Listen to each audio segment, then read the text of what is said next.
მშვიდობისა საქმიან ეთერს ვიწყებთ 15 მაისს ტელეპირველზე BMG-ს გუნდის წევრებთან ერთად. ევროპის საინვესტიციო ბანკი საქართველოს ენერგეტიკის სექტორში პროექტების განხორციელებას მხარს დაუჭერს. ბიზნესის რეაბილიტაციის და გადახდის უუნარობის პრაქტიკოსთა ასოციაციის ხელმძღვანელის ინფორმაციით გადახდის უუნარობის შესახებ ახალი კანონპროექტი უკვე მზად არის და ის მთავრობაშია წარდგენილი. რუსთავის ფოლადის და ჯეოსტილში ენერგოეფექტურ საწარმოებად გარდაქმნის პროცესი მიმდინარეობს. შემოგვაქვს ანტიდემპინგური კანონმდებლობა, რომელიც უზრუნველყოფს სამართლიან წესებს. ეს განცხადება ეკონომიკისა და მდგრადი განვითარების მინისტრმა რუსთავში, ამავე რუსთავის ფოლადისა და ჯეოსტილში სტუმრობისას გააკეთა. ზუგდიდში რუხის მრავალპროფილურ საუნივერსიტეტო კლინიკაში ინფრასტრუქტურული სამუშაოები დასრულდა. მისი მშენებლობა რეგიონული განვითარებისა და ინფრასტრუქტურის სამინისტროს ჯამში 41 მილიონი ლარი დაუჯდა. PSP ჯგუფი ჯეოჰოსპიტალსის კლინიკების ქსელის შეძენას გეგმავს. ინფორმაციას ამასთან დაკავშირებით PSP-ში BMG-სთან ადასტურებენ.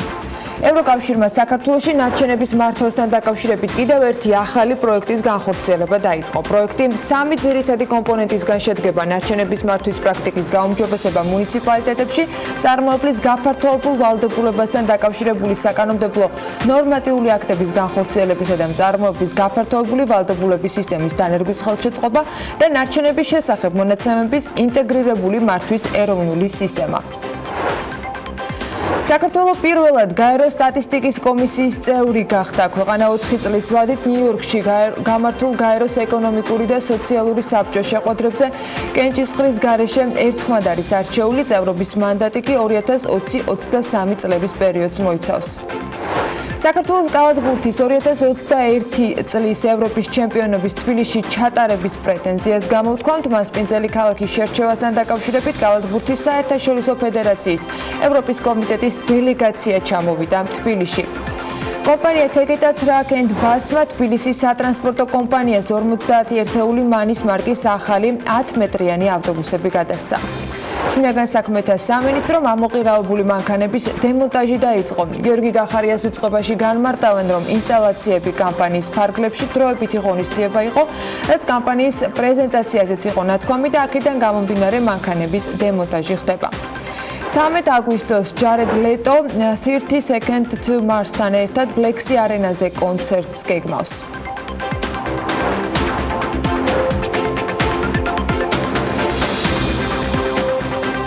დილა მშვიდობისა საქმიან 4 შაბათს ვიწყებთ ტელეპირველზე BMG-ს გუნდთან ერთად და დილის 8 საათის პროგნოზით საინტერესო დღე უნდა იყოს BMG-ს მკითხველებისათვის და მაყურებლებისათვის. ვრცელი ინტერვიუს შემდეგ გიორგი ქობულიას პასუხებს კითხვებზე დღეს საქართველოს პარლამენტში ელოდებიან.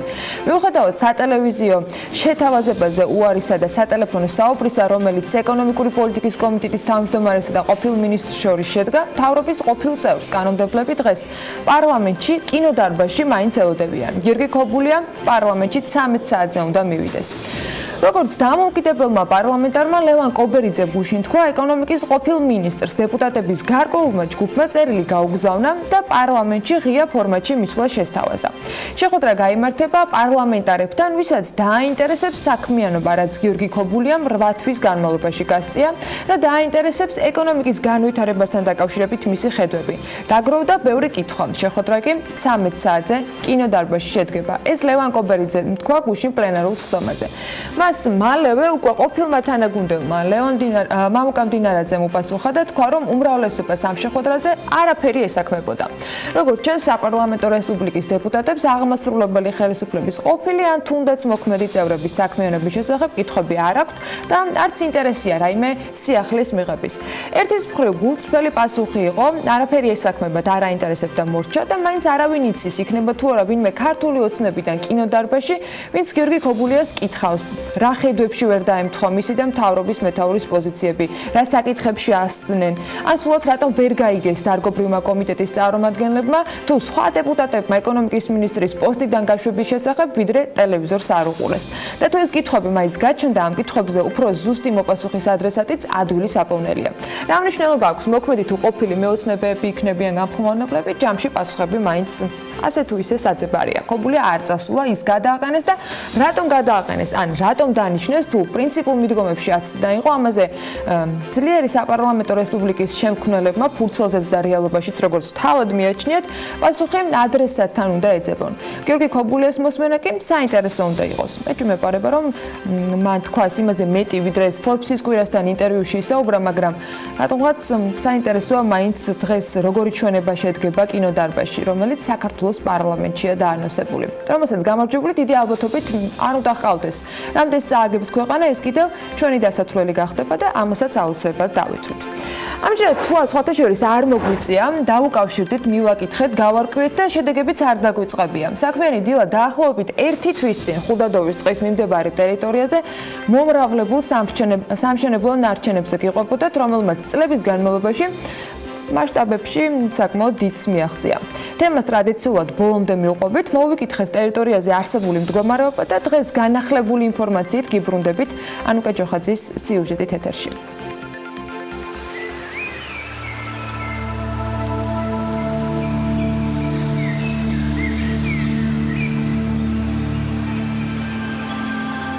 ხუდადოვის ტყის მიმდებარედ ამ ტერიტორიას საქმიანი დილა პირველად 27 მარტს ესტუმრა. ადგილზე კი სხვადასხვა სახის როგორც საყოფაცხოვრებო, ისე სამშენებლო ნარჩენები დაგვხვდა. ეს ტერიტორიაც ხუდადოვის ტყეს ეკუთვნის, დამწვარ ხეებთან ერთად ნაგავსაყრელების დიდ პრობლემას წარმოადგენს ამ ტერიტორიისთვის, როგორც მაცხოვრებლები გვყვებიან, ეს ტერიტორია დანაგვიანებულია უკვე რამდენიმე წელია და საბოლოო ჯამში ასეთ მასშტაბებს მიაღწია.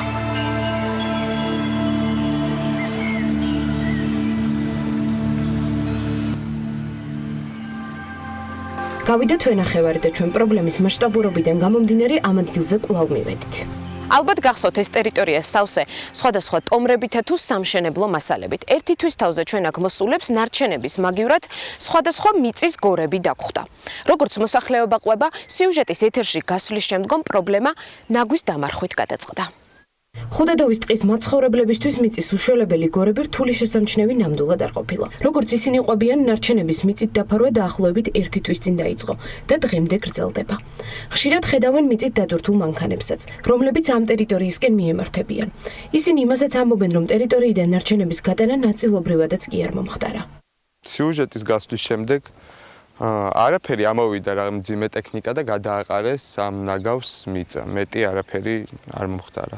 გამგეობიდან იყვნენ ამოსულები და თქვეს რომ ამ ეტაპზე ეს არის მაქსიმუმი რისი გაკეთება შეგვიძლია, იმიტომ რომ ამის გატანა შეუძლებელია. ამისი ყველაზე დიდი საფრთხე ის არის რომ ბევრი სხვადასხვანაირი მასალის ნარევი არის რა და ეს ერთად იხწნება და არის ძალიან ცუდი და მომწამლელი რა და თქვენც აგერ ხედავთ რომ აი აქ არის სულ მოსახლეობა და ეს ხევი უერთდება პირდაპირ ქვედახევს რა ანუ აქ ირგვლივ სულ სახლები არის. როგორც ჩვენთვის ცნობილია, ნარჩენებით სავსე ტერიტორიის მიწით დაფარვა აპრობირებული მეთოდია, რომელსაც ადგილობრივი თვითმმართველობები ხშირად მიმართავენ. საქმიანი დილა აღნიშნულ პრაქტიკასთან დაკავშირებით არასამთავრობო ორგანიზაციას სენს დაუკავშირდა.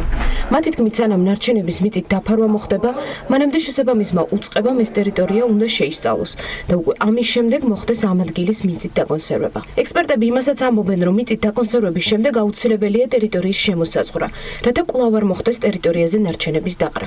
ხუდადოვის ტყესთან კი ჩვენ ვერანაირ ბარიერს ვერ შევხვდით, რომელიც გარკვეულ პირებს ნარჩენების ამ ტერიტორიაზე დაყრაში ხელს შეუშლის.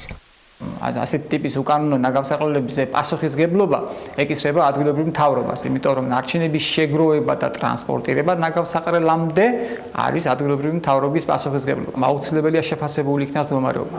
რასთან გვაქვს საქმე, რა ტიპის ნარჩენებთან გვაქვს საქმე, რა მოცულობის ნარჩენებთან გვაქვს საქმე და ამის შემდეგ იქნას მიღებული გადაწყვეტილება, რა ტიპის საშუალებებით უნდა დაიხუროს ეს არაკანონიერი უკანონო ნაგავსაყრელები. თავარი არის, როდესაც ხდება ესეთი ტიპის სტიქიური ნაგავსაყრელების დახურვა, გათვალისწინებული იქნას ის მომენტი, რომ შემდგომში არ წარმოადგენდეს ეს მოსახლეობისათვის საფრთხეს.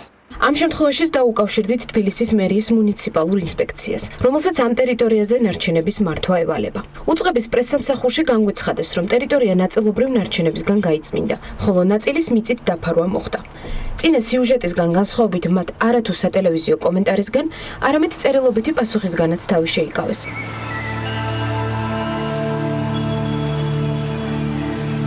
მოკლედ თემა საკმაოდ მწვავეა. შესაბამისად რჩება მხოლოდ ერთი კითხვა: რა ზეგავლენას მოახდენს დაკონსერვებული ნარჩენები იმ გარემოზე და ადამიანებზე, რომლებიც ამ ტერიტორიისგან არც თუ ისე შორს ცხოვრობენ. ანუკა ჯოხაძე დილიდან დასავლეთ საქართველოში გავაცილეთ. საინტერესო ისტორიები აქვს ჩვენთვის შესაგროვებელი და მათაც აუცილებლად მოგიყვებით ცოტა ხანში და ცოტა მოგვიანებით. იქამდე დასავლეთსაც და აღმოსავლეთსაც რომ უხარია და გულშემატკივრებს, ის გამარჯვება უნდა გამცნოთ. ნაცუბაშოს მესამე დღეს ქართულმა მებრძოლმა ლევან გორგაძემ, იგივე ტოჩინოშინმა კიდევ ერთი გამარჯვება მოიპოვა და ეს იმას ნიშნავს, რომ მას 3 ბრძოლიდან 3 გამარჯვება აქვს. სხვათა შორის გორგაძე მეოთხე არის მაეგაშირას ოკონოუმის დაპირისპირების შემდეგ ქულის მოპოვების კიდევ ერთი ასპარეზობაზე. სხვათა შორის ბაშოზე დღევანდელ მეტოქეს წინა 2 ბრძოლა ჰქონდა წაგებული მეტოქესთან, რომელთანაც ის შერკინებაში იყო. ოძეკის ტიტულის დასაბრუნებლად კი მას სჭირდება, რომ 12 დარჩენილი ბრძოლიდან 7 მაინც მოიგოს იმისათვის, რომ ეს ტიტული დაიბრუნოს. სპორტზე და ქართველი სპორტსმენების გამარჯვებებზე იმედი მაქვს, რომ ხშირად და ბევრჯერ მოგიყვებით და ამის მოყოლას არასოდეს დაგზარდებით კიდეც. სიმართლე უნდა თქვათ ისიც, რომ სპორტული ინტერესია სხვათა შორის კვარტალურ შედეგებში სადამდე გავალთ ამ წელში უაქციზო სიგარეტების გაყიდვა ვერ გაყიდვის ნაწილში. სამეგრელოში მაგალითად სულ ცოტა ხნის წინ 60,960 ღერი უაქციზო სიგარეტის შენახვა გადაზიდვის ფაქტებია გამოვლენილი და ტრადიციულად საგადასახადო კოდექსის 192 მუხლის მეხუთე ნაწილის შესაბამისად კანონდარღვევ მოქალაქეებს ეს საქონელი ჩამოერთვათ. საქმეთა მასალები კი საქართველოს ადმინისტრაციულ სამართალდარღვევათა კოდექსის შესაბამისი მუხლით და შესაბამისი კანონმდებლობით სასამართლოს გადაეგზავნა. 6 და 12 მაისს იმავე ფინანსთა სამინისტროს შემოსავლების სამსახურის საგადასახადო მონიტორინგის დეპარტამენტმა საგადასახადო სამართალდარღვევის ჯამში 327 ფაქტი გამოავლინა. კერძოდ, ფინანსთა სამინისტროს შემოსავლების სამსახურის საგადასახადო მონიტორინგის დეპარტამენტის ოფიცრების მიერ შემოწმდა ჯამში 33,011 გადამხდელი, რის შედეგადაც დაფიქსირდა ასეთი სამართალდარღვევები: სასაქონლო ზედმეტების გარეშე ტრანსპორტირების 85 ფაქტი, ეკონომიკური საქმიანობის გადასახადის გადამხდელ საქართველოს კანონმდებლობით დადგენილი წესის დარღვევით განხორციელების 19 შემთხვევა და მომხმარებელთან ნაღდი ფულით ანგარიშწორებისას სალარო აპარატის გამოუყენებლობის ჯამში 223 ფაქტი. მართლა ზუგდიდის ხსენებაზე და სულტყუილად ელოდებით, რომ არჩევნების თემატიკაზე უნდა გადავიდეთ, ბევრად მნიშვნელოვანი და საინტერესო სიახლე იყო დასავლეთიდან ის, რომ ზუგდიდში რუხის მრავალ პროფილურ საუნივერსიტეტო კლინიკაში ინფრასტრუქტურული სამუშაოები დასრულებულია. ეს კი იმას ნიშნავს, რომ გახსნაც მალე უნდა შედგეს. საუნივერსიტეტო კლინიკის კომპლექსი 7 ბლოკის და სხვადასხვა ტიპის დამხმარე შენობა-ნაგებობებისაგან შედგება და მისი მშენებლობა რეგიონული განვითარებისა და ინფრასტრუქტურის სამინისტროს ჯამში 41 მილიონი ლარი დაუჯდა. დასრულდა სახელმწიფოს მიერ დევნილთა შრომის ჯანმრთელობისა და სოციალური დაცვის სამინისტროსთვის ობიექტის აღჭურვის და ექსპლუატაციის გადაცემის პროცესიც და როგორც BMG-ს სამინისტროში განუმარტავენ მრავალ პროფილური საავადმყოფოს სამედიცინო აპარატურით და საწოლებით აღჭურვის პროცესი უახლოეს მომავალშია დაგეგმილი.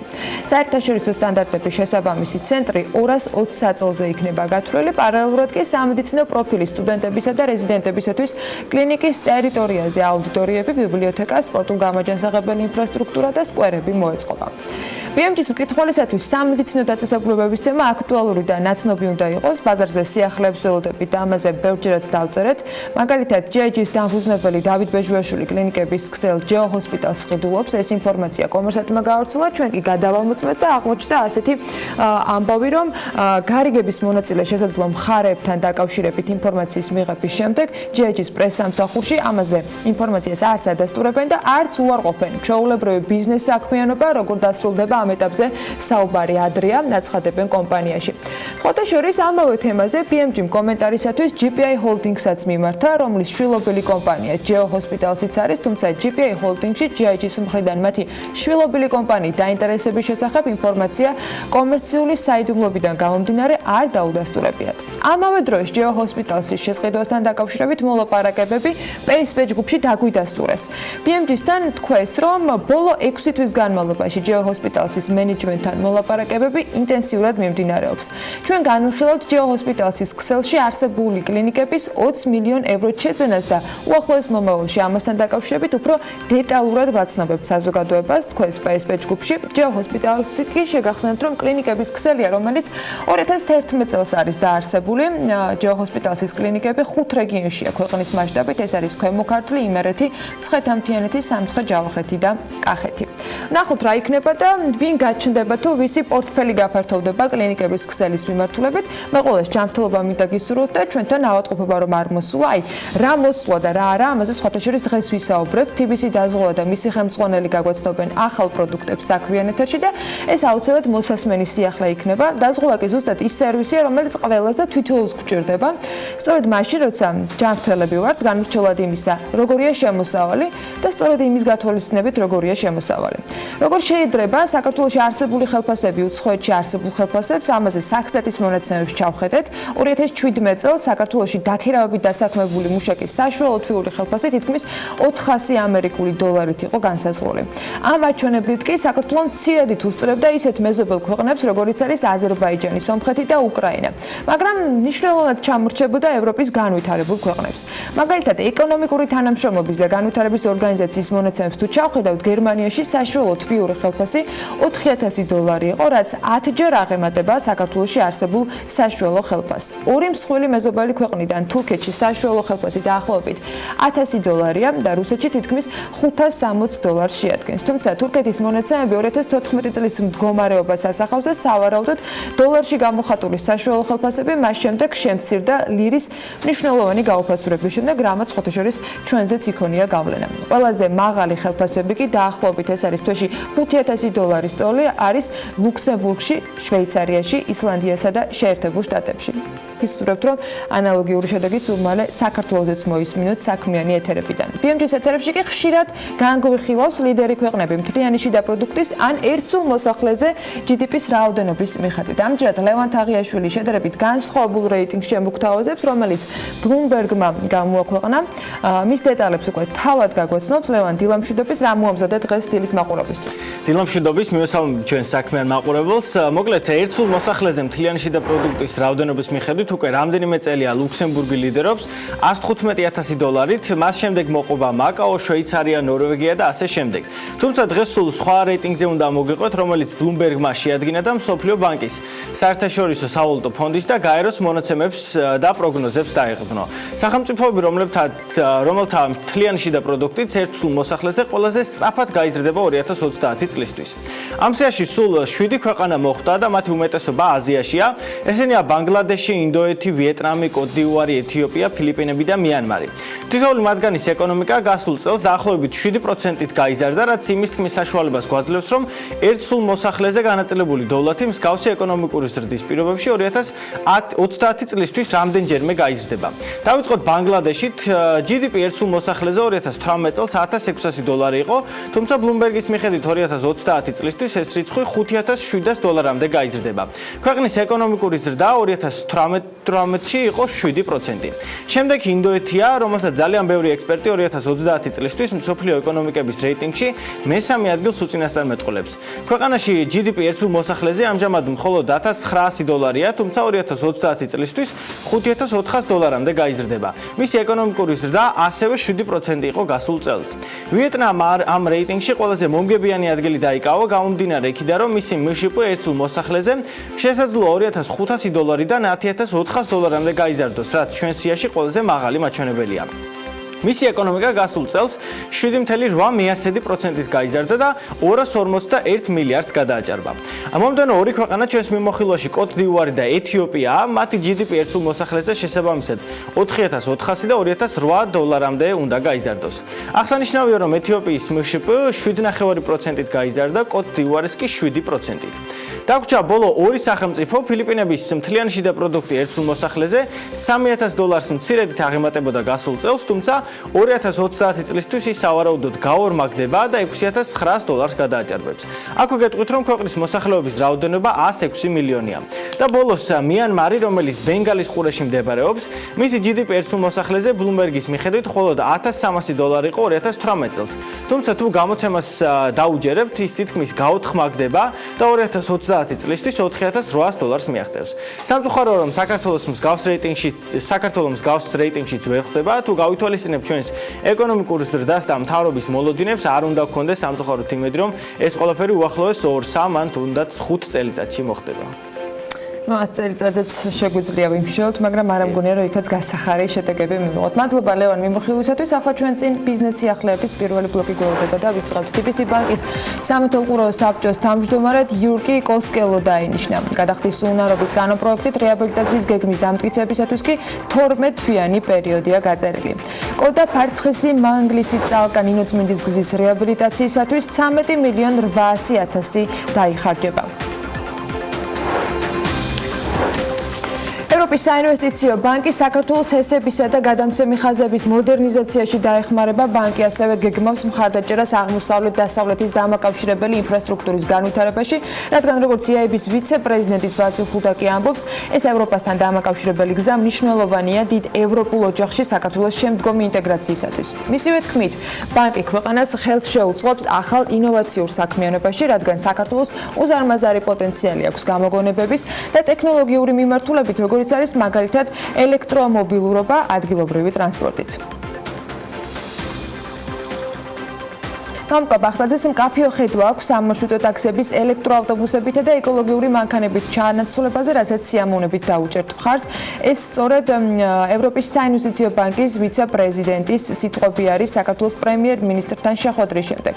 ამასთან საუბრისას ცნობილი გახდა, რომ ევროპის საინვესტიციო ბანკის პრეზიდენტი ივლისში საქართველოშიც უნდა ჩამოვიდეს და ის მონაწილეობას კონფერენციაში საქართველოს ევროპული გზა მიიღებს. ევროპის საინვესტიციო ბანკის მიერ საჯარო სექტორში დაფინანსებული საინვესტიციო პროექტების მოცულობა დაახლოებით €1,320 მილიონია, ხოლო კერძო სექტორში EIB-ის მიერ გამოყოფილი არის €188 მილიონი ოდენობის ფინანსური რესურსი.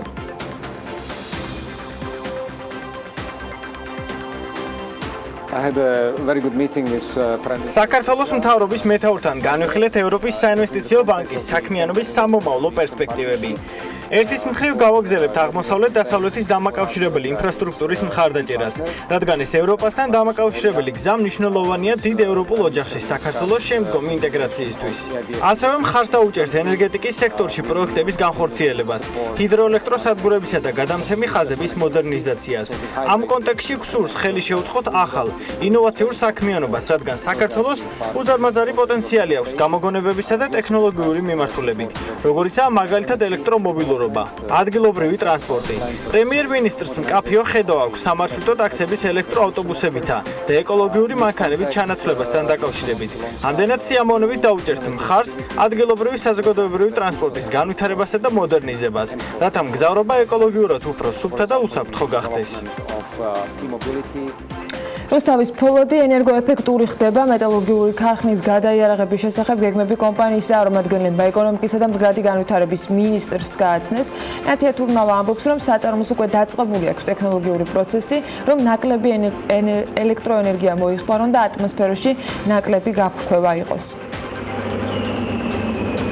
ისასალმებელია, რომ საწარმო გეგმავს სრულად განახლებას დაწყებულია უკვე ეს პროცესი. რაც თავარია, უფრო ენერგოეფექტური გახდება, იმიტომ რომ იგეგმება ახალი ტექნოლოგიების დანერგვა, რისიც წყალობითაც დაახლოებით 30% შემცირდება ელექტროენერგიის მოხმარება და ჩვენ გვერდში დაუდგებით ამ ამოცანების განხორციელებაში.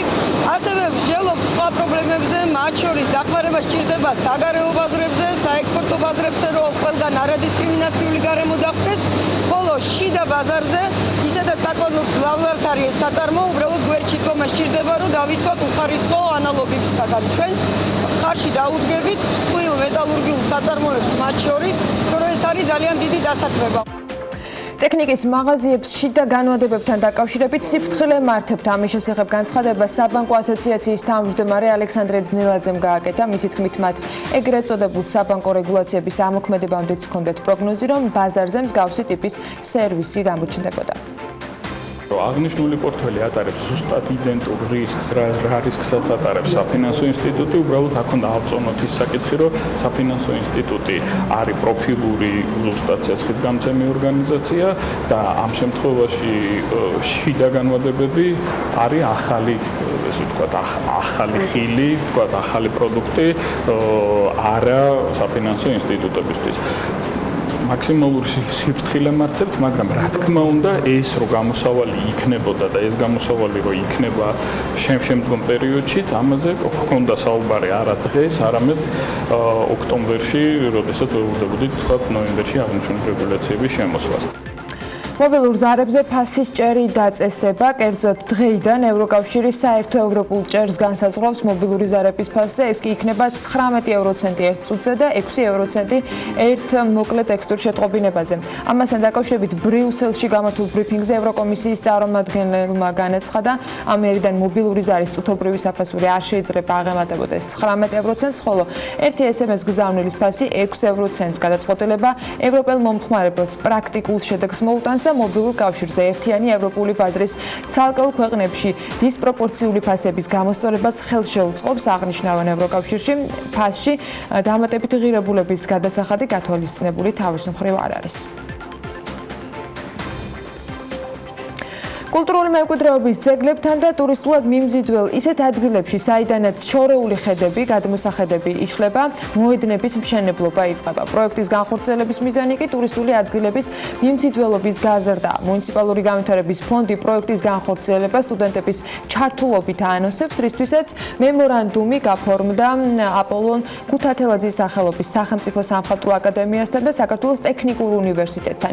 მემორანდუმის საფუძველზე სტუდენტები გადმოსახედი მოედნების ესკიზურ პროექტებს შეადგენენ, რომელთაგანაც საუკეთესო სპეციალური კომისიის მიერ იქნება შერჩეული და ეს შერჩეული ესკიზები პროექტების ავტორის სტუდენტების მონაწილეობით უკვე მშენებლობის პროცესში ჩაერთვებიან. ამ სახით კი ისინი სტაჟირებას მუნიციპალური განვითარების ფონდში გაივლიან.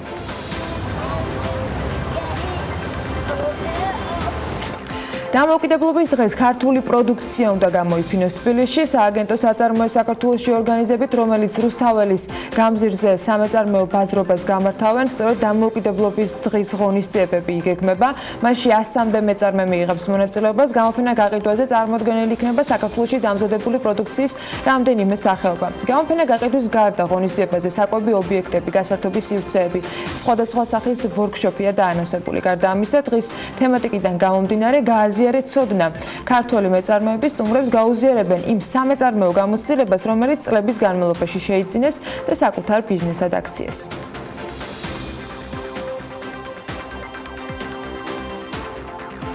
ბოლნისის მუნიციპალიტეტში სოფელ ტალავერის მიმდებარედ ტუფის 5 წლიანი მოპოვების ლიცენზიის გასაცემად ელექტრონული აუქციონი გამოცხადდა. პირობების თანახმად სასარგებლო წიაღისეულის მოპოვებითი სამუშაოები უნდა ჩატარდეს თანამედროვე სტანდარტების და მეთოდიკის შესაბამისად მკაცრი გარემოს დაცვითი მოთხოვნების გათვალისწინებით. ტუფი კი სამშენებლო მასალად გამოიყენება. მისი თვისებებიდან გამომდინარე, მას მუშაობა შედარებით ადვილია და შესაძლებელია გამოყენება როგორც სამშენებლო ბლოკის, ასევე ფასადების დასამზადებლად. შინაგან საქმეთა სამინისტრო საგზაო უსაფრთხოების კამპანიის ფარგლებში ქვეყნის მასშტაბით განთავსებული ამოყირაებული მანქანების დემონტაჟს იწყებს. დემონტაჟის პროცესი 2 დღეა რაც მიმდინარეობს. უწყობაში განმარტავენ, რომ ინსტალაციები კამპანიის ფარგლებში დროებითი ღონისძიება იყო, რაც კამპანიის პრეზენტაციაზეც ითქვა და მანქანების დემონტაჟი აქედან გამომდინარე ხდება. ქვეყნის მასშტაბით ამობრუნებული მანქანები ქუჩებში რამდენიმე კვირის წინ გაჩნდა.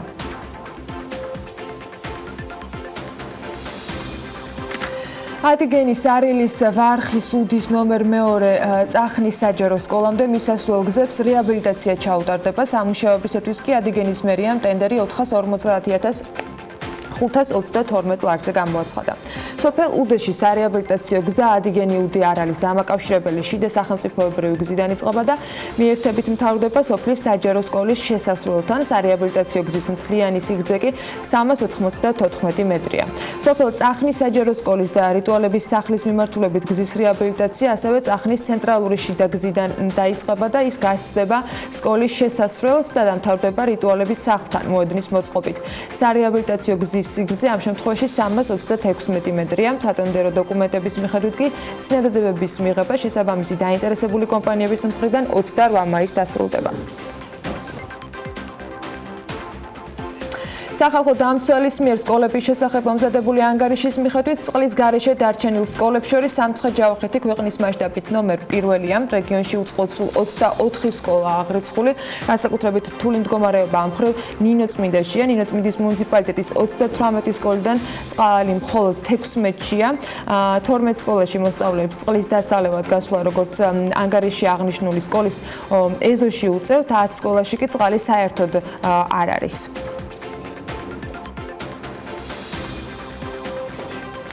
ახლა ისევ ლევან თაღიაშვილი უნდა დაგვიბრუნდეს ეთერში, რომელიც ბიტკოინის მეორე სიცოცხლეზე მოგვიყვება და იმ განვლილ გზას გვაჩვენებს, რომელიც კრიპტოვალუტამ 2010 წლიდან დღემდე გაიარა. ლევან, როგორ იყო ბიტკოინის ფასი ადრე და როგორია ახლა? 20.000-ზე ავიღებთ მაინც და მაინც 2.000-ს. ნამდვილად. მოგლეთ, ყველას კარგად გახსოვს 2018 წელს, როგორი ციებ-ცხელება იყო კრიპტოვალუტების და განსაკუთრებით ბიტკოინის გარშემო. სანამ ბოლოდროინდელ მოვლენებზე და ჯონ სნოუს მსგავსად ბიტკოინის გაცოცხლებაზე გეტყვით ერთი-ორ სიტყვას, მისი აღმასვლისა და დაღმასვლის შესახებ მოგიყვებით. კრიპტოვალუტა ბიტკოინი 2010 წლის აგვისტოში დაიბადა, როდესაც მისი ღირებულება მხოლოდ 7 ценტი იყო. რამდენიმე წელი ციფრული ვალუტის ფასი $20 არსებობდა და მაქსიმუმ პიცას თუ შეიძენდით ბიტკოინის გაყიდვის შემდეგ.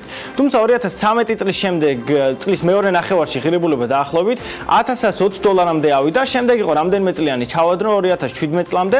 2017 წლის გაზაფხულის შემდეგ იწყება ნამდვილი ატრაქციონი და ამბების კორიანტელი, რომლის პიკიც დეკემბერი იყო. ფასმა ყველანაირი რეკორდი მოხსნა და თითქმის $20,000 დააფიქსირა. დეკემბრის შემდეგ მთელი მსოფლიო უდიდესი რყევების მომწრე გახდა, როდესაც ფასი ხან 3, ხან 6 და ხანაც $7,000 იცვლებოდა. ხანგრძლივი დუღილისა და განსაცდელის შემდეგ ბირჟების ისტორიაში ერთ-ერთი ყველაზე დიდი საპნის ბუშტი $7,500-მდე დასტაბილურდა და ამ დერეფანში თითქმის დაახლოებით ნახევარი წელი იარა. ამ პერიოდის განმავლობაში კვლავ არსებობდა გადარჩენის იმედი, თუმცა ბიტკოინ ქეშის შემქმნელების დაპირისპირებამ და გაყოფამ კრიპტოვალუტების ბაზარი სერიოზულად დააზიანა, რასაც ბიტკოინის ემსხვერპლა და საბოლოო ჯამში გამოთქმა ჩათრევას ჩაყოლას ჯობსო გამართლა კიდეც. მისი ღირებულება $3,500-საც კი ჩამოწდა. ამან კი ნაღამ გულები გაუხეთქა მაინერებს, მაგრამ ჯონ სნოუს გაცოცხლების არ იყოს. რამდენიმე კვირის წინ ბიტკოინი და მასთან ერთად სხვა კრიპტოვალუტებიც ნამდვილად მეორედ დაიბადა და ბოლო 1 თვის განმავლობაში მისმა ღირებულებამ $3,000, ანუ 60%-ით მოიმატა. ეს ყველაფერი ეგრეთ წოდებული ხარების ბაზარს უკავშირდება, რომლის დროსაც ბაზარზე თითქმის ყველა აქტივის ღირებულება იმატებს. ამჟამად ერთი ბიტკოინის შეძენა $8,200 ფარგლებში შეგეძლებათ. გამომდინარე იქიდან, რომ მისი ფასი მხოლოდ მოთხოვნა მიწოდებაზეა დამოკიდებული და არანაირი რეგულაცია ან თუნდაც ბერკეტი არ არსებობს, რთულია ივარაუდოთ, თუ როგორ განვითარდება მოვლენები. აქვე ორივე სიტყვით სხვა კრიპტოვალუტების ფასის ცვლილებასაც გეტყვით. ეთერიუმის ღირებულება ბოლო 1 კვირის განმავლობაში $47-ით გაიზარდა, ბიტკოინ ქეშის $100-ით, თორქოინის კი $370-ით. ნახოთ მოკლედ როგორ გაგრძელდება ბიტკოინის საგა და ვისი პროგნოზები გამართლდება. ცხადია, საქმიანი დილის მაყურებელს სერიოზული ცვლილებების შემთხვევაში აუცილებლად ჩავაყენებთ საქმის კურსში. მადლობა ლევან, საინტერესო მიმოხილვისათვის. დარწმუნებული ვარ, რომ არც ცვლილებები მომავალში გამოგრჩება. ახლა კი დრო არის, რომ ამინდის პროგნოზს გავესწროთ. გარემოს ეროვნული სააგენტო გვაწვდის ტრადიციულად ყველაზე სანდო ინფორმაციას და მათივე ინფორმაციით ამინდი საქართველოში განპირობებული იქნება სამხრეთიდან გავრცელებული თბილი ჰაერის მასებით, მოსალოდნელია დრო გამოშვებით ღრუბლიანობის მომატება, უნალექოთ იქროლებს აღმოსავლეთის მიმართულების გარეთ. სოხუმში 28 გრადუსამდე გათბება ჰაერი, ბათუმში და ქობულეთში 27 გრადუსი იქნება მაქსიმალური ტემპერატურა, ქუთაისში 32 გრადუსს აღწევს ტემპერატურა, ზუგდიდში 30 დაფიქსირდება, ანაკლიაშიც 30 გრადუსამდე გათბება ჰაერი. ოზურგეთში 32 გრადუსია მოსალოდნელი, ონში 27, ისევ როგორც ცხინვალში, სხვათა შორის, გორში 28 გრადუსი იქნება, მარნეულში 30 გრადუსი დაფიქსირდება, რუსთავში 29, ახალციხეში 27 გრადუსი იქნება, ბორჯომში 28 გრადუსს აღწევს ტემპერატურა, ბაკურიანში 21 გრადუსი იქნება, ახალქალაქში 19 გრადუსს ელოდებიან, სტეფანწმინდაში 18 გრადუსი იქნება და თელავში მაქსიმალური ტემპერატურა 28 გრადუსს მიაღწევს. რაც შეეხება დედაქალაქს, თბილისში დრო გამოშვებით ღრუბლიანობის მომატებას ველოდებით, იქროლებს სუსტი ქარი და ჰაერის მაქსიმალური ტემპერატურა დღის განმავლობაში 15 მაისს იქნება 29 გრადუსი. აი ასეთი ამინდი გველოდება მთელი ქვეყნის მასშტაბით. ამინდთან ერთად, რა თქმა უნდა, მნიშვნელოვანი არის კარგი განწყობა, საქმიანი მომზადება და საქმიანი დღისთვის სულ რამდენიმე წუთში რეკლამის შემდეგ უკვე სტუმრებთან ერთად ვაგრძელებთ ეთერს.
პირველების მფლობელებისათვის და ეს ის შემთხვევა, რომ არა მხოლოდ მათთვის კომპანია Galf-ის სიახლეა, 16 მაისიდან Galf-ი თელქსელში G-Force-ის ტიპის საწვავის განაახლებს.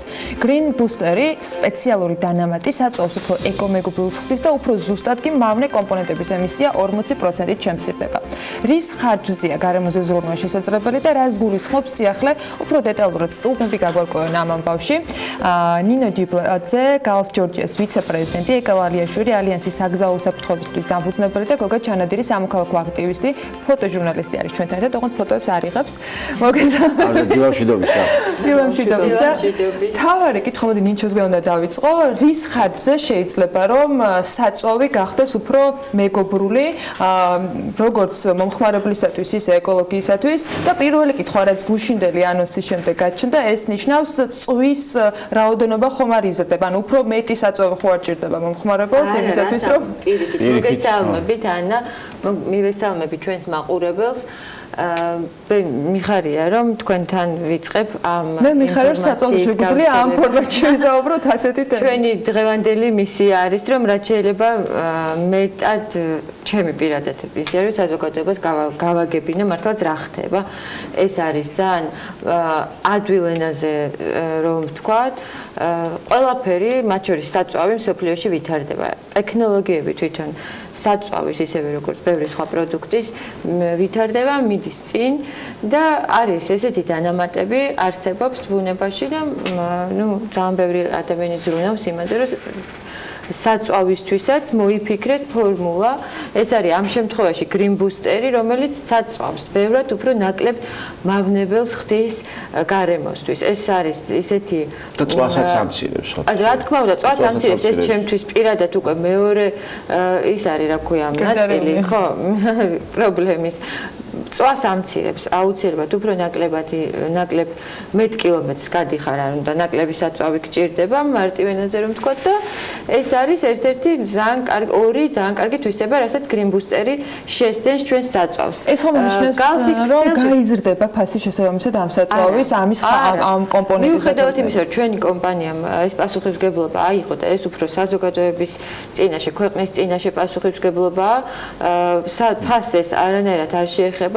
მიუხედავად იმისა, რომ ჩვენთვის რა თქმა უნდა ეს არის დამატებითი ხარჯი, მაგრამ სანამ ამას არ მიაღწია მენეჯმენტმა, რომ ეს ერთ-ერთი კიდევ უფრო დამატებით ჩვენ ისედაც არ გვაქვს სუდი ხარისხის საწვავი, Galf-ის საწვავი, კარგი ხარისხის საწვავია, ჩვენ უკვე წლებია ვატარებთ ძალიან კომპეტენტურ ლაბორატორიებთან საწვავის ხარისხის შემოწმებას.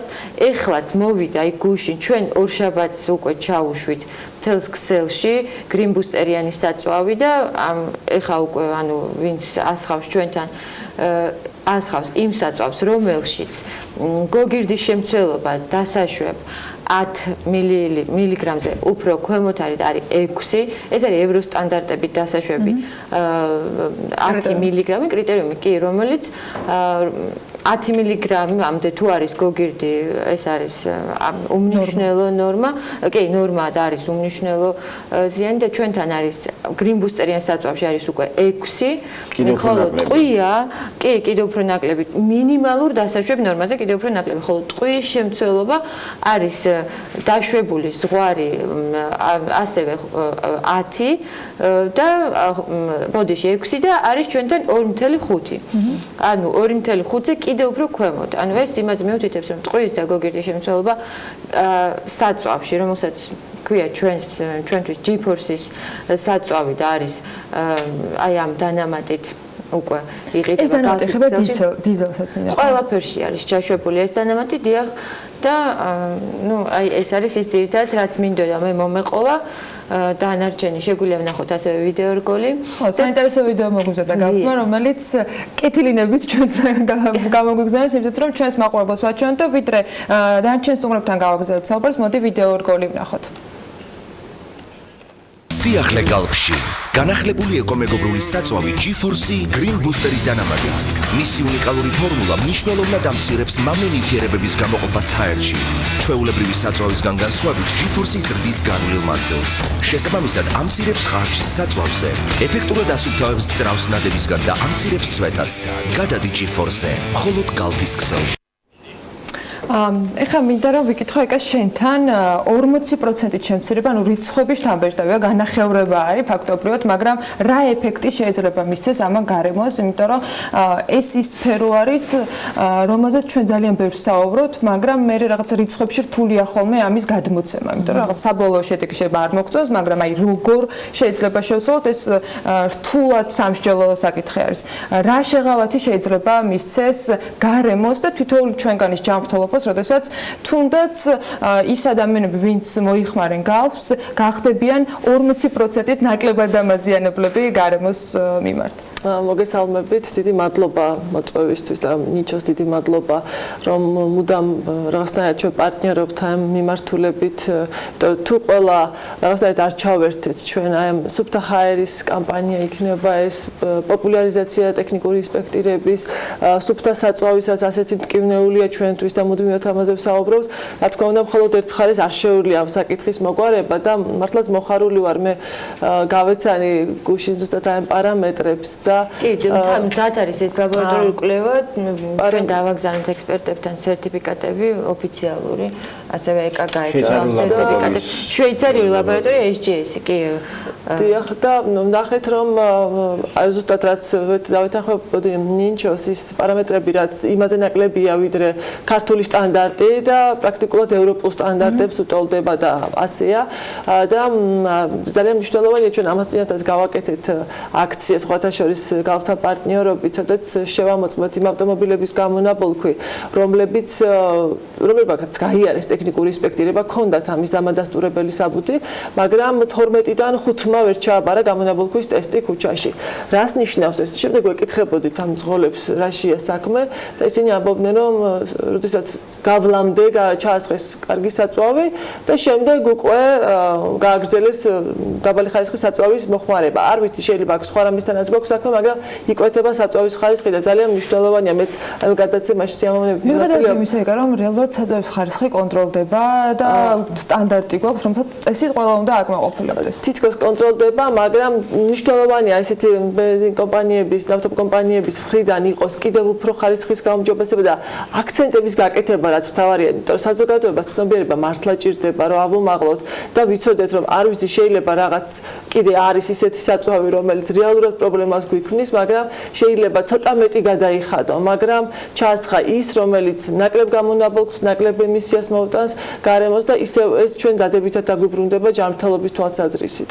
ეს ის შემთხვევა, როდესაც მეტის გადახდას მათ შორის როგორც კომპანიაში განგვიმარტავენ და როგორც წესით მოვისმენთ, მომხმარებელს არ მოუწევთ და ჩემთვის განსაკუთრებით მნიშვნელოვანია, როდესაც თვითონ კომპანია, რომელიც წესით მათ შორის არასამთავრობო ორგანიზაციებისთვის თუ ჩვენთვის მომხმარებლებისათვის უნდა იყოს საფრთხე დაღმული გარემოსათვის, თავად ცდილობს რომ იყოს მეგობრული გარემოს მიმართ და ეს ცალკე მნიშვნელობის არის, იმიტომ რომ ჯერჯერობით ჩვენ არ ვართ იქამდე მისული, ჯერჯერობით ყველას გვჭირდება საწვავი.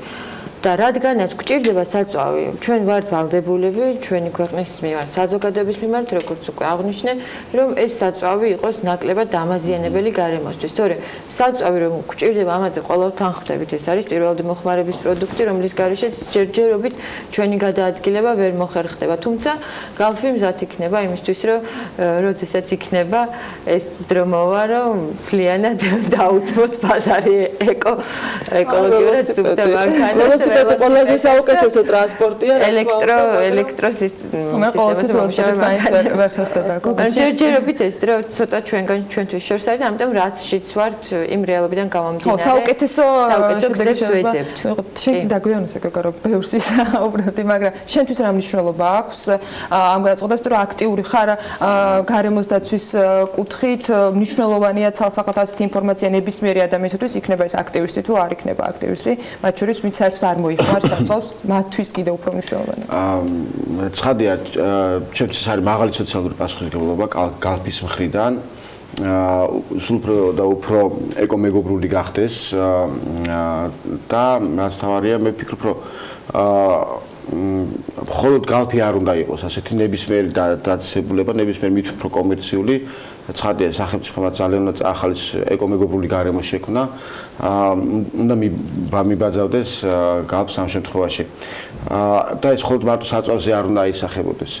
ასევე კომპანიამ ჩვენ შემოგთავაზა ეკომეგობრული საწვავი და ამას ფიქრობ რომ შორიდან არ უნდა უყუროთ და გულგრილად არ უნდა უყუროთ.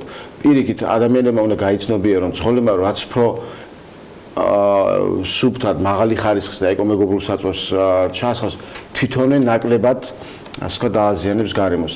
აი მე მაგალითად ვცდილობ რომ ცოტა მეტი გადავიხადო სარეხს საშუალებებში და ვიცოდე მირჩევნია ვიცოდე რომ ამით ნაკლებ ზიანს ვაყენებ გარემოს, იმიტომ რომ მოგეხსენებათ ქიმია ამ ხელს ზიანს აყენებს გარემოს ეს კარგი მაგალითია სხვათა ხო ჩვენი ხელის დაბანით თუნდაც არც კი ბევრი შეიძლება არც კი ვფიქრე ამ ხელს ზიანს ვაყენებ დინარებს და დინარებში მცხოვრებ ბინადრებს. ამიტომაც ჩვენ და გვახსოვდეს რომ როდესაც საწვავს ვიყენებთ როგორ საწვავს ვიყენებთ და რა ზიანს ახდენს ეს გარემოზე ადამიანებზე და იმ არსებებზე რომლებიც ჩვენ ადამიანების გარშემო არიან ამ გარემოში. რაც უფრო მეტ ეკომეგობრულ საწვავს ჩაასხავ, მით უფრო ნაკლებ ზიანს აყენება და თითოეული ადამიანი პასუხისმგებელია. ხოლო საკუთარ თავთან კი არა ამ გარემოსთან და იმ ადამიანებთან ვინც მის მაინც გარშემო რაც შორის საკუთარ თავის დაჯანმრთელობის ხო მარტო საკუთარ თავთან არა, იმიტომ ბევრჯერ გამიგონია რომ ჩემი თავი რაღაც მაგრამ შვილები ყავს შვილები უნდა გეყოლოს და ხო შეიძლება იმას სუფთა გარემოს შეუქმნა. მე მინდა კონკრეტულად აი არ ვიცი ხმამაღალს არც მერიდება პირდაპირ მხარდაჭერა გამოუცხადო გალფს ამის გამო და მედი პოპულარიზაციაც გაუკეთე იმის გამო რომ ასეთი მნიშვნელოვანი 40%-ით შეამცირო მავნე ნივთიერებები გარემოში, მავნე ნივთიერების გამოტყორცნა ეს უკვე საერთოდ პასუხისმგებლობაა, ძალიან მაღალი პასუხისმგებლობაა და მინდა რომ მართლა თითოეულ კომპანიას კონდეს გაცნობიერებული ეს პასუხისმგებლობა. თან ერთით დავამატებდი დიდი სიამოვნებით იმას, რომ მძღოლებისთვის ყოველთვის მნიშვნელოვანია თავისი ავტომობილის გამართულება, ხო? თუ მოიხმარ კარგ საწვავს, ძრავის და შიდაწვის სისტემა არ გაფუჭდება, ასე რომ ვთქვა, რაც არ უნდა გამართული იყოს ავტომობილი. საწვავი ნადებს არ ინარჩუნებს, არ ძალიან მნიშვნელოვანია. ეს ძალიან მნიშვნელოვანია, რა თქმა უნდა, რომ საწვავი, რომელშიც არის green booster-ი ეხმარება ძრავს იმისგან რომ არ მინჩო უბრალოდ აი როდესაც აი მართლა გამოსცა სოციალური პასუხისმგებლობის მძღოლი და გადაწყვეტა რომ მან ცხელი შეუწყოს გარემოს ზრუნვას გასამართ სადგურში გავთის გასამართ სადგურში მე როგორ უნდა იკითხოს green booster-იანი საწვავი ასე ექნება ან G-Force არის უკვე green booster-იანი საწვავი ან G-Force ყველა G-Force რაც გვაქვს და მათ შორის დიზელის საწვავი, რომელიც დიზელი ძალიან საინტერესო და მტკივნეულია ზოგადად. კიდევ დიზელთან დაკავშირებით ჯერ არ გვაქვს ჩვენ სტანდარტი ისეთი როგორც და არ გამოვირჩევით მაინდა-მაინც დიზელის გაყიდვებით, იმიტომ რომ ურჩევნიათ რომ რა თქმა უნდა შეიძინონ ნიაფიანი დიზელი, მაგრამ ჩვენ დიზელი არ ღირს შეიძლება ძალიან იაფი, მაგრამ არის ძალიან კარგი ხარისხის დიზელი. ნუ შესაბამისად იქ რაღაც თეთრებში არის რა თქმა უნდა განსხვავება ჩვენ საზოგადოებას არა აქვს იმის საშუალება შეიძლება რომ იყიდოს დაუშვათ ძვირფასი შოკოლადი ან ყველას არ აქვს ამის უფლება მაგრამ აი როდესაც საწვავზე არის საკითხი ხო მართლა ეს არ არის მხოლოდ შენი თავის წინაშე პასუხისმგებლობა ეს არის პასუხისმგებლობა უკვე სხვა ადამიანების ქვეყნის წინაშე და რა ვიცი აი მე მგონია რომ მივადი თუ საწვავს ისხავ და თუ საწვავს ასხავ შენს მანქანაში ჯობია რამოდენიმე თეთრი ძვირი გადაიხადო და ხო შეიძლება გადამწყვეტი მოდით რა ერთს დავამატებ არ შეიძლება ხა მე როგორც სამოქალაქო ასე ვთქვათ სექტორის წარმომადგენელმა ეს არ თქვა ტექისპექტირება ძალიან მნიშვნელოვანია და ყველა რაღაცნაირად ამ საკითხში ჩართული ვართ ვესაუბრებოდი გოგასაც ეთერში შემოსვლამდე რომ ქუჩაში კონტროლი გამონაბოლქვის არის გადამწყვეტი როდესაც აქ იკვეთება საწვავის ხარისხთან მიმართებაში გამონაბოლქვის ემისია და გადაჭარბებული ნორმაზე გადაჭარბებული ემისია ამიტომ აქ მეტად მნიშვნელოვანია გარეთ თუ გავაკონტროლებთ გამონაბოლქს უკვე ყველა მძღოლს ექნება იმის განცდა რომ რეალურად აღარ მოიტყუოს ტექისპექტირებაში წასვლამდე და მუდმივად რაღაცნაირად ავტომობილი გამართული ყავდეს და ასხამდეს ჯანსაღ საწვავს ეს ძალიან მნიშვნელოვანია ამიტომ ამ პლატფორმიდანაც თქვენის ნებართვით ვიტყოდი ხელისუფლების მისამართით რომ დიახ გარე კონტროლი არის მეტად მნიშვნელოვანი თუ გვინდა რომ ჩვენ ჯანსაღი ჰაერი გამართული ტრანსპორტი გქონდეს ამ ქვეყანაში და რაღაცნაირად ძალები და გავაერთიანოთ. ეს არის ჯაჭვური რეალურად, რომ გარე კონტროლის შემთხვევაში თუ მოიხმარ კარგი ხარისხის საწვავს, რომელიც მე ეს არც ვიცოდი, რომ შესაბამისად ავტომობილის გამართულ მუშაობას კიდევ უფრო მეტად უწყობს ხოლმე რაღაც ნადებს არის. იცით როგორი რაღაც არის, რომ ჩვენ თვითონ გონია, რომ იაფასიან საწვავში ჩვენ რაღაც მომჭირნეობთ, რაღაც ფულს ზოგადად სინამდვილეში ფულს არ ზოგავთ, იმდენად იზრდება მანქანის ცვეთა და მანქანის იხლა ზიანი გრძელვადიანი რომ საბოლოოდ ძალიან უფრო მეტი ხარჯი გიჯდება. გარემოს დაცვის საკითხები მხოლოდ არასამთავრობო ორგანიზაციების პასუხისმგებლობა არ უნდა იყოს, გესმით? ძალიან მიხარია რომ კომერციული ინსტიტუტები გამოდიან უკვე და აი გააქვთ რომელიც ამხელა კომპანია და უკვე მიუდგა ასეთი საკითხით, ასე ფართოდ ამ საკითხს. მე ვფიქრობ, რომ ეს გამოიწვევს ალბათ მექანიკურად უკვე სხვა კომპანიების პასუხისმგებლობის გაზრდას. ჩვენ გვჭირდება მედროშე რაღაც საქმეში, რომელიც გამოჩნდება და მიხვდება რომ კარგი თუ შეიძლება ასეც ითქვას, კარგი ტიპობაა გარემოზე ზრუნვა. მე მახსოვს პერიოდი, სადაც 4-5 ადამიანი ლაპარაკობდა თბილისში დაბინძურებულ ჰაერზე. დღეს უკვე 20 და 30 ადამიანი ლაპარაკობს და როცა ძლიერი კომპანიები ერთვებიან ამ საქმეში, ეს მოსახლეობის რაოდენობა იზრდება, გესმით და ნელა იზრდება ის პასუხისმგებლობის განცდაზე. თითოეული ჩვენგანი არის პასუხისმგებელი სუფთა ჰაერზე, სუფთა გარემოზე. მაგრამ ცალკეული ინდივიდები ვერაფერს ვერ შეცვლიან საერთო ჯამში და ძალა ერთობაშია, მაგრამ 1, 2, 3 და ნებისმიერი, აი უკვე ძალიან ბევრი ინსტიტუტი როცა დაწესებულება გაერთიანდება, იცით რა სწრაფად მივიღებ შედეგს? და ეს აუცილებელია და ძალიან მნიშვნელოვანია, ზუსტად სწორად აღნიშნე, რომ კომპანიების მხრიდან აქტიურობა ნიშნავს, რომ სხვა კომპანიებისათვის ეს არის мотиваცია და Galf-ის ინიციატივა მათ შორის ამ მიმართულებით არის ძალიან მნიშვნელოვანი. ჩვენი მხრივ შეგვიძლია რომ საზოგადოებას ინფორმაცია მივაწოდოთ, რომ მათ გააკეთონ არჩევანი, მათ შორის საკუთარი გარემოს გაუმჯობესებისათვის და მილიონი მანქანა დადის საქართველოში 900,000 რაღაცა მილიონი მანქანა. წარმოიდგინეთ მილიონი მანქანა რომ გამოვტყორცნის ამხელა მავნე ნივთიერება. თან რაც უფრო ცუდია საწვავი, მით უფრო იზრდება დაავადებების მაჩვენებელი. ხო, მაგას ვაფრო სახელმწიფოსაც, რომელიც აფინანსებს სოციალურ პროექტებს, პროგრამებს, ჯანდაცვის პროგრამებს, რამხელა ხარჯი უჯდება სახელმწიფოს. სიამოვნებაში ის რომ გაზარდოს მან ხარისხი კონტროლზე, ის რომ გაზარდოს შექმნას უფრო მეტი გარემო, ეკომეგობრული გარემო, ეს ჯანდაცვის ხარჯები შეუცვლელია. ხარის კონტროლი რაც არ უნდა გაიზარდოს, თუ არ იქნება საზოგადოებაში კონსენსუსი, რომ ამას ჩვენ ყველამ ერთიანად უნდა დაუჭიროთ მხარი, თუ არ იქნება აქტიური კერძო სექტორი, რომელიც მათ შორის ასეთი ფორმით გამოხატავს ამ ხარდაჭერას, ალბათ სახელმწიფო კონტროლით და მხოლოდ რაღაცა ჯარიმებით ან რაღაცა სხვა მიმართულებით შეუძლებელი იქნება ამის გამკლავება და მართლა ძალიან მნიშვნელოვანია, როდესაც ასეთი ინიციატივები არის. გარდა იმისა, რაც რომ საწვავი კარგი ხარისხის არის, Galf-მა აი ამ წუთასაც პროცესში ვარ და კიდევ დაახლოებით 1 წელი გაგრძელდება, ჩვენ უკვე გავაკეთეთ სრული რეკონსტრუქცია მთელი ქსელის. ანუ შევცვალეთ მთელი სისტემა, სადაც საწვავი ჩაედინება. ეს არის სრულიად ახალი ცისტერნები, თვითონ საცავები, საწვავის საიდანაც გამოდის საწვავი ამოდის და ხდება ჩვენს ავტომობილებში. მთლიანად შეცვლილია უკვე Galf-ში ეს ინფრასტრუქტურა და არის სულ ახალი. ეს არის ძალიან მნიშვნელოვანი, იმიტომ რომ საწვავს თავისი შენახვა უნდა, საწვავს აქვს თავისი შენახვის სტანდარტები და ამ სტანდარტების მხრივ ძალიან ბედნიერი ვარ, რომ გამოვაცხადო, რომ ჩვენ ვართ აი მართლა თავი შემიძლია ავწიო, რომ ეს საწვავი ისე ინახება და ისე მოდის ჩვენამდე, რომ არ განიცდის არანაირ დაზიანებას ამ პროცესში და ეს არის უფრო ტექნიკური საკითხი, მაგრამ ძალიან მნიშვნელოვანი საკითხი. თუმცა მნიშვნელოვანია, როდესაც მომხმარებელი არჩევანს აკეთებს, გავს ტექნიკური საკითხების შესახებ იყოს ინფორმირებული და არჩევანი გააკეთოს ინფორმირებული. ძალიან დიდი მადლობა იმისთვის, რომ იყავით ჩვენთან. სადგურებზე გამოვაკრავდი მწვანე დროშებს. არ შეგიძლია რებრენდინგი გააკეთო კომპანიას. არ ვერები ხა Galf-ი უკვე ისეც მადლობა რომ ახლა პასუხისმგებლობა გამოიჩინა გარემოს მიმართ. უბრალოდ აი უფრო მასობრივი მინდოდა რომ გახდეს რომ ხალხი. იმედი მაქვს რომ უფრო მეტი ადამიანი დაინტერესდება ამ თემით, უფრო მეტს მივაწვით ინფორმაციას და BMG ყოველთვის მზად არის რომ გავსი ინფორმაციები გაგიზიაროთ. მადლობა თქვენ იმისთვის რომ იყავით ჩვენთან ერთად და ასეთი სიახლეები გაგვიზიარეთ. კარგი დილისთვის. ნინჩა ჯიბლაძე, Galf ჯორჯიის ვიცე-პრეზიდენტი, ეკავალიაშვილი, ალიანსის საგზაო საფრთხეობისთვის დამფუძნებელი და გოგა ჩაანდირი სამოქალაქო აქტივისტი, ფოტოჟურნალისტი იყო საქმიანი დილის ეთერში. ჩვენ მსოფლიოში განსაკუთრებით მაღალ განვითარებულ ქვეყნებში ერთ მთავარ პრობლემას ებრძვიან, ეს არის ატმოსფეროში არსებული ნახშირორჟანგის დიდი რაოდენობა, რომლის შესამცირებლადაც ქვეყნები სხვადასხვა ხერხს მიმართავენ. აქედან ზოგი ამართლებს, თუმცა ხშირ შემთხვევაში ბრძოლა უშედეგოდაც სრულდება ხოლმე. თავად ფაქტი კი სერიოზულ პრობლემას ქმნის ქვეყნის მოსახლეობისათვის. სად და როგორ ებრძვიან CO2-ს და როგორი იქნება ტყის ქალაქი, რომელსაც ჩინელები პრობლემის გადაჭრის მიზნით ააშენებენ. მარიამ ადამიანის სიუჟეტი უნდა ვნახოთ.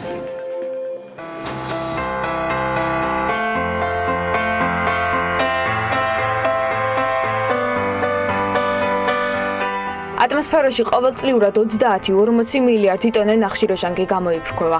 მეცნიერების გარკვეული ნაწილი მიიჩნევს, რომ ნახშირორჟანგის ატმოსფეროს გარეთ გასატანად ალტერნატიული გზა უნდა მოინახოს. ეს არის პრობლემა მთელს მსოფლიოში, განსაკუთრებით მაღალგანვითარებულ ქვეყნებში, სადაც მოსახლეობის რიცხოვნობა ყველაზე მაღალია. გამოსავალი კი ერთია, გამოიდევნოს ნახშირორჟანგი ჰაერიდან. კი, სათქმელად მარტივია, თუმცა სინამდვილეში ეს ძალიან რთული საქმეა. უკანასკნელი კვლევებით დასტურდება, რომ ატმოსფეროში ნახშირორჟანგის მოცულობის შესამცირებლად მხოლოდ ხეების დარგვა საკმარისი არ არის და მთლიანი კონტინენტი მცენარეებით უნდა დაიფაროს. ყველაზე მწვავედ პრობლემა სამხრეთ კორეის დედაქალაქში სეულში დგას. ტერიტორიაზე მოსახლეობის რაოდენობა 21 მილიონს აჭარბებს. კორეის რესპუბლიკის მთავარ პოლიტიკურ, ეკონომიკურ და კულტურულ ცენტრში აღნიშნულ პრობლემას უკვე წლებია უშედეგოდ ებრძვიან.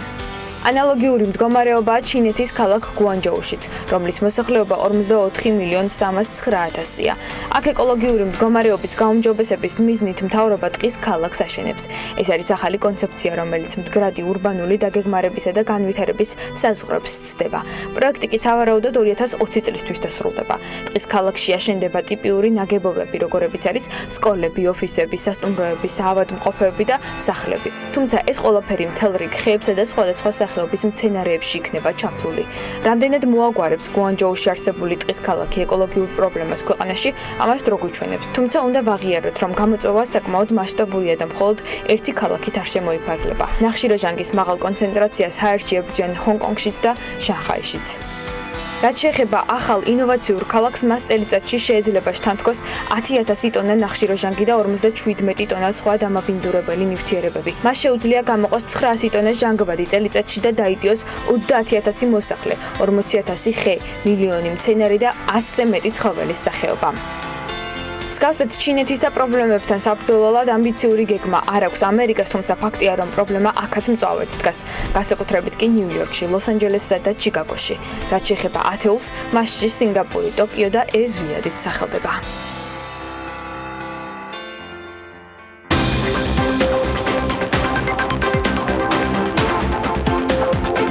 საერთაშორისო სავალუტო ფონდის დირექტორთა საბჭო საქართველოსთვის ტრანშებს ივნისში დაამტკიცებს. ნაღდი ფულის მიმოქცევასა და მართვაზე ქვეყანამ საერთაშორისო კონფერენციას უმასპინძლა. პროგრამაში ქართული ჩაი ამ დროისთვის 37 ბენეფიციარია ჩართული და დამტკიცებულია 59 პროექტი მთლიანობაში ჩაის სარეაბილიტაციო პლანტაციების საერთო ფართობი 1024 ჰექტარია. ამერიკის შეერთებულ შტატებში ვიზიტისას ქართული მხარე ფოლადის იმპორტზე დაწესებული ტარიფის მოხსნის საკითხს დააყენებს. აპირება რუსთავის ფოლადმა ეკონომიკის მინისტრისგან მიიღო. ნათია თურნავა მომავალ თვეში პრემიერ-მინისტრთან ერთად შეერთებულ შტატებში საქმიანი ვიზიტით მიემგზავრება, მას შემდეგ რაც შტატებმა ფოლადის იმპორტზე 25%-იანი ტარიფი დააწესა, რუსთავის ფოლადის ექსპორტი შტატებში მნიშვნელოვნად არის შემცირებული. კომპანიის გენერალური დირექტორის მოადგილე არჩილ მელიქაძე BMG-სთან განმარტავს, რომ პრემიერ-მინისტრის წერილი, რომელიც გასულ წელს შტატების მთავრობაში გაიგზავნა ტარიფების მოხსნაზე იყო მასში საუბარი, დღემდე უპასუხოდაა დატოვებული.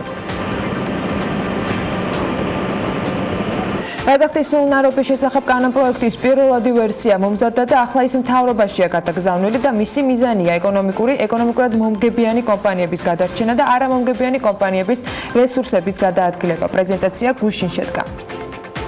კონკრეტულად გვაქვს მითითებული რეაბილიტაციის გეგმის დამტკიცების ვადა და ეს დღევანდელ კანონშიც არის, მაგრამ შედეგები არ არის გათვალისწინებული, თუ ვადა ირღვევა რა ხდება. კანონპროექტში ვადის დარღვევის შემთხვევაში პირდაპირ გაკოტრებით გადადის. ანუ კონკრეტული შედეგი, კონკრეტული ცუდი შედეგი დგება, ამიტომ არის დაინტერესება უნდა იყოს გაზრდილი მხარეთა მიერ, რომ ამ ვადაში დაამტკიცონ რეაბილიტაციის გეგმა. ასევე რეაბილიტაციის გეგმასთან დაკავშირებით არის კრედიტორთა უფლებები დაბალანსებული. აქამდე მხოლოდ უზრუნველყოფილი კრედიტორები ამტკიცებდნენ გეგმას, ახლა ორივე ჯგუფია ჩართული. გადახდის უნარობის კანონპროექტით რეაბილიტაციის გეგმის დამტკიცებისათვის 12 თვიანი პერიოდი გაიწერა. კანონპროექტი ითვალისწინებს ქონების რეალიზაციის სხვადასხვა ფორმას. თუ აქამდე მხოლოდ იძულებით აუქციონის წესით ქონების რეალიზაცია იყო შესაძლებელი, ახალი კანონპროექტით შესაძლებელი ხდება ქონების რეალიზაციის სხვა ფორმაც გამოიყენონ, მაგალითად პირდაპირ მიყიდვა, კერძო აუქციონი, რაც ბიზნესისათვის შესაძლო უფრო მომგებიანი აღმოჩნდეს.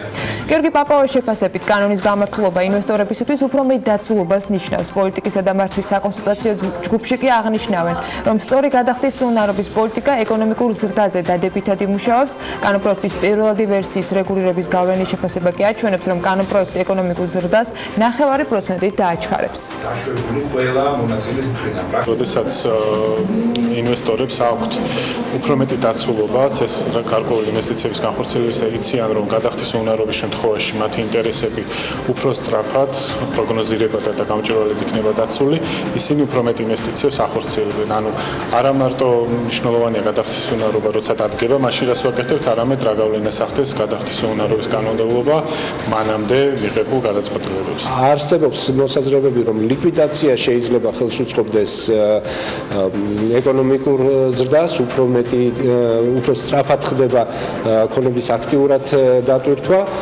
მაგრამ უფრო მეტი კვლევა ადასტურებს იმას, რომ რეაბილიტაციის შესაძლებლობა უფრო ხელს უწყობს ეკონომიკურ ზრდას და მოსალოდნელი უნდა იყოს, რომ ეკონომიკური ეფექტი იქნება პოზიტიური, გვექნება ეკონომიკური ზრდა ოდნავ უფრო გაზრდილი.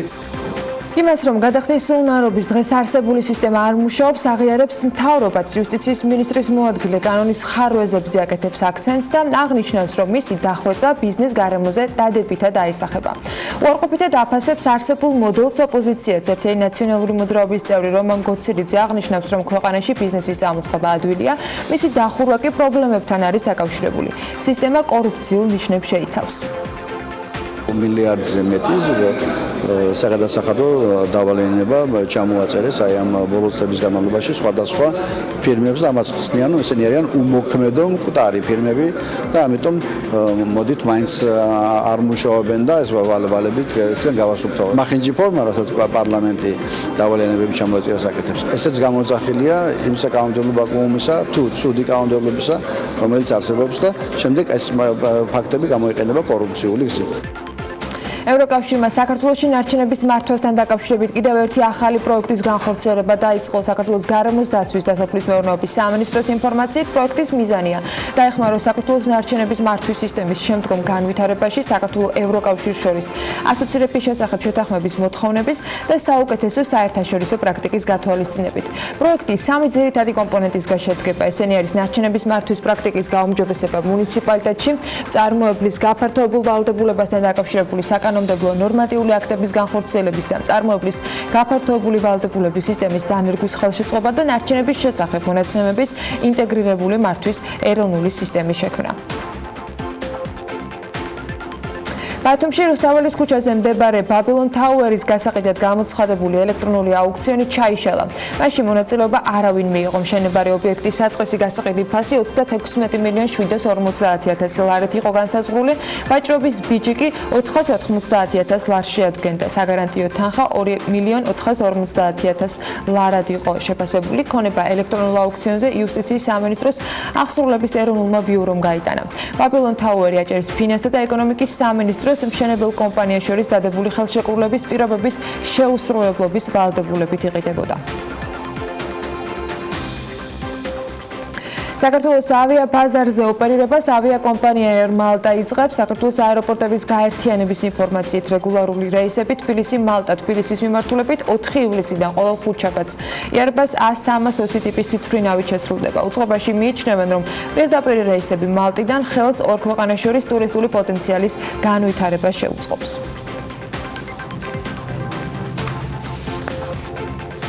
საქმიანი დილის ეთერში კი ზოვრეთის პირველ ნომერში ნინი ლონგურაშვილი ჭავჭავაძის გამზირიდან უნდა შემოგვიერთდეს. მას შემდეგ, რაც ფაქტობრივად უწყლობის ორდღიანი ბლოკადა კანდილაკის ქუჩაზე სარეაბილიტაციო სამუშაოების გამო ჩვენი მხრიდან გადალახულეს, ხოთაშორის ძალიან რთულად, მაგრამ მაინც ჩვენ ეს შევწერეთ. ნინიმ გეგმის მოკითხვა გადაწყვიტა, რომლის მიხედვითაც წყლის მილების სარეაბილიტაციო პროცესი ერთდროულად რამდენიმე ქუჩაზე უნდა მოხდეს და ზოგ შემთხვევაში ბევრად მასშტაბური იქნება, ვიდრე მაგალითად ჩვენ სამეზობლოში მიმდინარე რამდენიმე თვიანი სამუშაოები იყო.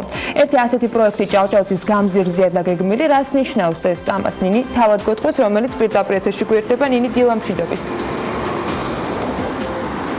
დილა მშვიდობის ანა მივესალმები ჩვენ მაყურებელსაც. აი ჩვენ ხო შევიგრძენით ის ორდღიანი უწყლობა, რაც კანდელაკის გზის სარეაბილიტაციო სამუშაოებმა გამოიწვია რეალურად. აი შენ წარმოგიდგენია რა მოხდება ვაკეში უწყლობა და თან ამას დამატებული საცობები. მოკლედ 28 მაისიდან ქალაქის ერთ-ერთ მთავარ გამზირზე ჭავჭავაძეზე სრული და მასშტაბური სარეაბილიტაციო სამუშაოები იწყება.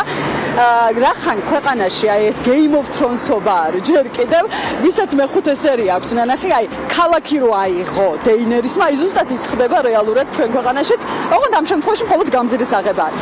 მოკლედ, აქ სარეაბილიტაციო სამუშაოები სრული მასშტაბური სამუშაოები იწყება, როგორც თქვი და პირველ ეტაპზე ჭავჭავაძის გამზირზე შემოდის Georgian Water and Power-ი და ის იწყებს აქ სამუშაოებს. საორიენტაციოდ კომპანიას 3 თვე აქვს ვადა აღებული და აქ შეიცვლება მიწისქვეშა კომუნიკაციები, წყლისა და წყალარინების ქსელები. აი, 3 თვის შემდეგ ჭავჭავაძის გამზირიდან გადის Georgian Water and Power-ი და შემოდის საქალაქო სამსახური. აი, საქალაქო სამსახურსაც საორიენტაციოდ 3 თვე აქვს განსაზღვრული ვადა სამუშაოებისთვის და კომპანია საქალაქო სამსახური აქ უკვე სანიაღვრე ქსელების რეაბილიტაციას იწყებს და ასევე გზის საფარის ასფალტის დაგებას, ახალი ასფალტის დაგებას, რაც 60,000 მეტრ კვადრატ ფართობს გულისხმობს და ჯამში საქალაქო სამსახური სარეაბილიტაციო აი ამ მანძილს 2,5 კილომეტრს სრულად ჩაუტარდება რეაბილიტაცია. ხო, ჯამში ეს ყველაფერი ახლა ჩვენ რო დავთვალოთ, გამოდის რომ რეალურად 6 თვე ჭავჭავაძის გამზირი იქნება გადაკეტილი. და აქ იქნება სარეაბილიტაციო სამუშაოები 6 თვის მანძილზე, ყველაზე მინიმუმ. ამ ყველაფერს თავისთავად მოყვება ცხადია ტრანსპორტის და საზოგადოებრივი ტრანსპორტის და ასევე კუთვნილი ავტომანქანების მოძრაობის სქემის შეცვლაც. აი აქ უკვე მე მაყურებელს ვთხოვ, რომ მოიმარჯვეს, არ ვიცი ეს პასტაფურცელი იქნება თუ კარგად უნდა მომისმინოთ, იმიტომ რომ რეალურად არ ვიცი რამდენად დაიმახსოვრებს მაყურებელი, იმდენად ჩახლართული არის გზებზე გადაადგილების სქემა. მე ჩემ რეჟისორსაც ვთხოვ, რომ დავით, ეს არის ფაქტობრივად შავი ხვრელი. არ ვიცი, თუნდაც ბერმუდის სამკუთხედი დაარქვი, მოკლედ არ დაიკარგო და გამომყევი შენც მე ახლა რაც რის ჩამოთვლასაც დავიწყებ, მოკლედ პირველი დავიწყოთ ესა. ვარაზის ხევის ქუჩიდან ვაკის პარკის მიმართულებით, კეკელიძის, ფალიაშვილისა და მირცხოლავის ქუჩების მეშვეობით ჭავჭავაძის გამზირს დაუკავშირდება. მეორე ეს არის ვარაზის ხევიდან აბაშიძის ქუჩის მიმართულებით, კეკელიძისა და ფალიაშვილის ქუჩების გავლით მოუხვევს მირცხულავას ქუჩაზე, საიდანაც აბაშიძის ქუჩაზე მოხდება. ვარაზის ხევიდან ბარნოვის ქუჩისკენ გადაადგილება იქნება შესაძლებელი, კეკელიძის, ფალიაშვილისა და ნაფარეულის ქუჩების მეშვეობით, საიდანაც ბარნოვის ქუჩას დაუკავშირდება. მეოთხე ეს არის უკვე ვაკის პარკიდან მელიქიშვილის გამზირის მიმართულებით, სადაც ჭავჭავაძის გამზირიდან მოძრაობას განაგრძობს აბაშიძისა და ბარნოვის ქუჩებზე და პეტრიაშვილის ქუჩიდან მელიქიშვილის გამზირის ქუჩაზე მოხდება. მეხუთე უკვე ეს არის ვაკის პარკიდან მელიქიშვილის გამზირის მიმართულებით, ასევე შესაძლებელი იქნება გადაადგილება რამიშვილის ქუჩის, ამირეჯიბის გზატკეცილისა და ვარაზის ხევის გავლით. ხო, რთული და სამახსოვრებელი სქემა არის, ნამდვილად ჩახლართულია, ჩახვეულია და წეღანი როგორც აღნიშნე, Game of Thrones-ობა სანამ არის საქართველოში, ნუ ამ შემთხვევაში ვინტერფელის აღება არა, მაგრამ ვაკის რაიონის აღების პროცესი ნამდვილად იწყება და ეს რომ ზუსტად ეს ის მომენტია, როცა ვამბობთ ხოლმე, რომ სანამ საკუთარი თვალით არ ნახავ, იქამდე არ დაიჯერებვან, რომ ხუმრობთ ხოლმე, რომ იქ უნდა ყოფილიყავი. აი ზუსტად ესე არის ეს ამბავი, მოკლედ 28 მაისიდან ჭავჭავაძის გამზირზე სარეაბილიტაციო სამუშაოები იწყება. 28 მაისიდან ყველა მაქსიმალური ნებისყოფით უნდა აღუჭიროთ იმისთვის, რომ დედაქალაქში გადაადგილება დაგვეგმოთ. მადლობა ნინი, შენ ჩვენ სხვათა შორის ამ სქემას არაერთხელ დავუბრუნდებით, იმიტომ რომ დარწმუნებული ვარ, ბევრისთვის ძალიან მნიშვნელოვანი იქნება მეტი ინფორმაციის მიღება, რომ მაქსიმალურად იყოს ორიენტირი, თუმცა ისიც უნდა აღნიშნოთ, რომ პრობლემები, რომელიც ამ 6 თვიან და შესაძლოა კიდევ უფრო მეტ პერიოდიან სარეაბილიტაციო სამუშაოებს უკავშირდება, ასევე მნიშვნელოვანი არის, იმიტომ რომ შეუძლებელი არის რამდენიმე ათეული წლის წინ გაკეთებული კომუნიკაციები არ შეიცვალოს, იმიტომ რომ ეს უკავშირდება თითოეული ჩვენგანის უსაფრთხოებას, სხვა ყველაფერს რომ თავი დავანებოთ. მოკლედ 28 მაისიდან ყველანი მაქსიმალურად ვერიდებით ვაკის რაიონს, აი დანარჩენ თბილისს როგორ შეეხება ამას ნახავთ აუცილებლად. ჩვენ სხვა თემებიც გვაქვს საქმიანი დილის ეთერში, როგორი იქნება 2019 წლის ტურისტული სეზონი ქვეყანაში, რა გაუმჯობესდა წინა წელთან შედარებით და რამდენ დამსვენებელს ველოდებით კურორტებზე და ღირსშესანიშნავ ადგილებზე, კერძო სექტორის მოლოდინებზე, პრობლემებზე და მათი გადაჭრის გზებზე. მარიამ ადამიანის სტუმართან ერთად გვიერთდება საქმიანი დილის ეთერში და უფრო ცვლად გავშლით იმ თემას, თუ რის გამო შემცირდა ტურისტულ სექტორში შემოსვლების ზრდის ტემპი. მარიამ, მოგესალმებით და მივესალმებით შეშტომის. 3 ივნისიდან აჭარაში ზაფხულის ტურისტული სეზონი ოფიციალურად გაიხსნება, თუმცა საინტერესოა, რამდენად ვართ მზად მივიღოთ ტურისტების დიდი ნაკადი, რა გააკეთდა, რა გაუმჯობესდა და რას ვახვედრებთ სტუმრებს ქვეყანაში. უნდა აღინიშნოს, რომ კერძო სექტორი არც ისე პოზიტიურად არის განწყობილი ახალი ტურისტული სეზონის მიმართ, რადგან საუბარია სველი წერტილების არარსებობაზე და ინფრასტრუქტურულ პრობლემებზე. წინასწარი პროგნოზით ამ პრობლემებმა შესაძლოა ტურისტების უკმაყოფილება ან მათი სიმცირე გამოიწვიოს, მიუხედავად იმისა, რომ ტურისტების დაინტერესება საქართველოს მიმართ ძალიან დიდია. 2019 წლის ზაფხულის მოლოდინებსა და გამოწვევებს ვატო ასათაშვილთან კომპანია გუდაური ჰელისკის დამფუძნებელთან ერთად განვხილავ. დილა მშვიდობისა ვატო. მადლობა შენი ინტერესის. უფრო ცლად რომ გავშალოთ, როგორ ხვდებით 2019 წლის ტურისტულ სეზონს საქართველოში კურორტებზე, რას ვახვედრებთ ტურისტებს, რა გაკეთდა, რა გაუმჯობესდა და რა პრობლემების წინაშე ვართ უკვე წელს. მოგესალმებით. პრინციპში დაახლოებით ისეთივე სიტუაციაში ვართ, როგორც ვიყავით შარშან წინ და ასე შემდეგ. ძირითადი გამოწვევა არის ისევ ინფრასტრუქტურა. ანუ ჩვენ გვაქვს ერთგვარი დინამიკა ტურიზმის ზრდაში, რაც კარგია. სტატისტიკა სხვათა შორის საკმაოდ პოზიტიურია. გამომდინარე იქიდან, რომ ხა ზრდის მაჩვენებელი არ არის ძალიან მაღალი, თუმცა ორნიშნაა, რაც უკვე პოზიტიურია. კარგია ის, რომ ჩვენ გვაქვს მაგალითად აღმოსავლეთ ევროპიდან, ბალტიისპირეთის ქვეყნებიდან და ცენტრალური ევროპიდან საკმაოდ ზარდი დინამიკა. დაახლოებით ეს რიგ შემთხვევაში 25-30%-ს აჭარბებს. აღმოსავლეთ ევროპის შემთხვევაში აი პოლონეთიდან მაგალითად 50%-საც გადააჭარბა პირველი 4 თვის მონაცემებით, რაც ძალიან კარგია, იმიტომ რომ ჩემი პირადი პოზიცია იყო და არა მხოლოდ ჩემი, არამედ ამ ინდუსტრიაში ბევრი მოთამაშის ის, რომ აღმოსავლეთ ევროპა იყო აუთვისებელი. ანუ აღმოსავლეთ ევროპამ დაიწყო საქართველოში მუშაობა, ეს არის დიდი ბაზარი, ბევრად უფრო მნიშვნელოვანი ბაზარია, ვიდრე მაგალითად ადრე პრიორიტეტებად მოყვანილი სხვადასხვა ქვეყნები, როგორც იყო რუსეთი და ასე შემდეგ. გამომდინარე იქიდან, რომ უპირველეს ყოვლისა ახლოს არის, მეორე, იმიტომ რომ ჩვენ გვაწყობს და გვჭირდება ევროპული ნაკადები, მესამე იმიტომ რომ გვაქვს უკვე პირდაპირი ავიახაზები და სუფთა ლოჯისტიკურად მარტივი არის მათი საქართველოში შემოყვანა. და მეოთხე ის, რომ კარგად იხდია, რომ მაღალ გადახდებულნარიანი ბაზარია.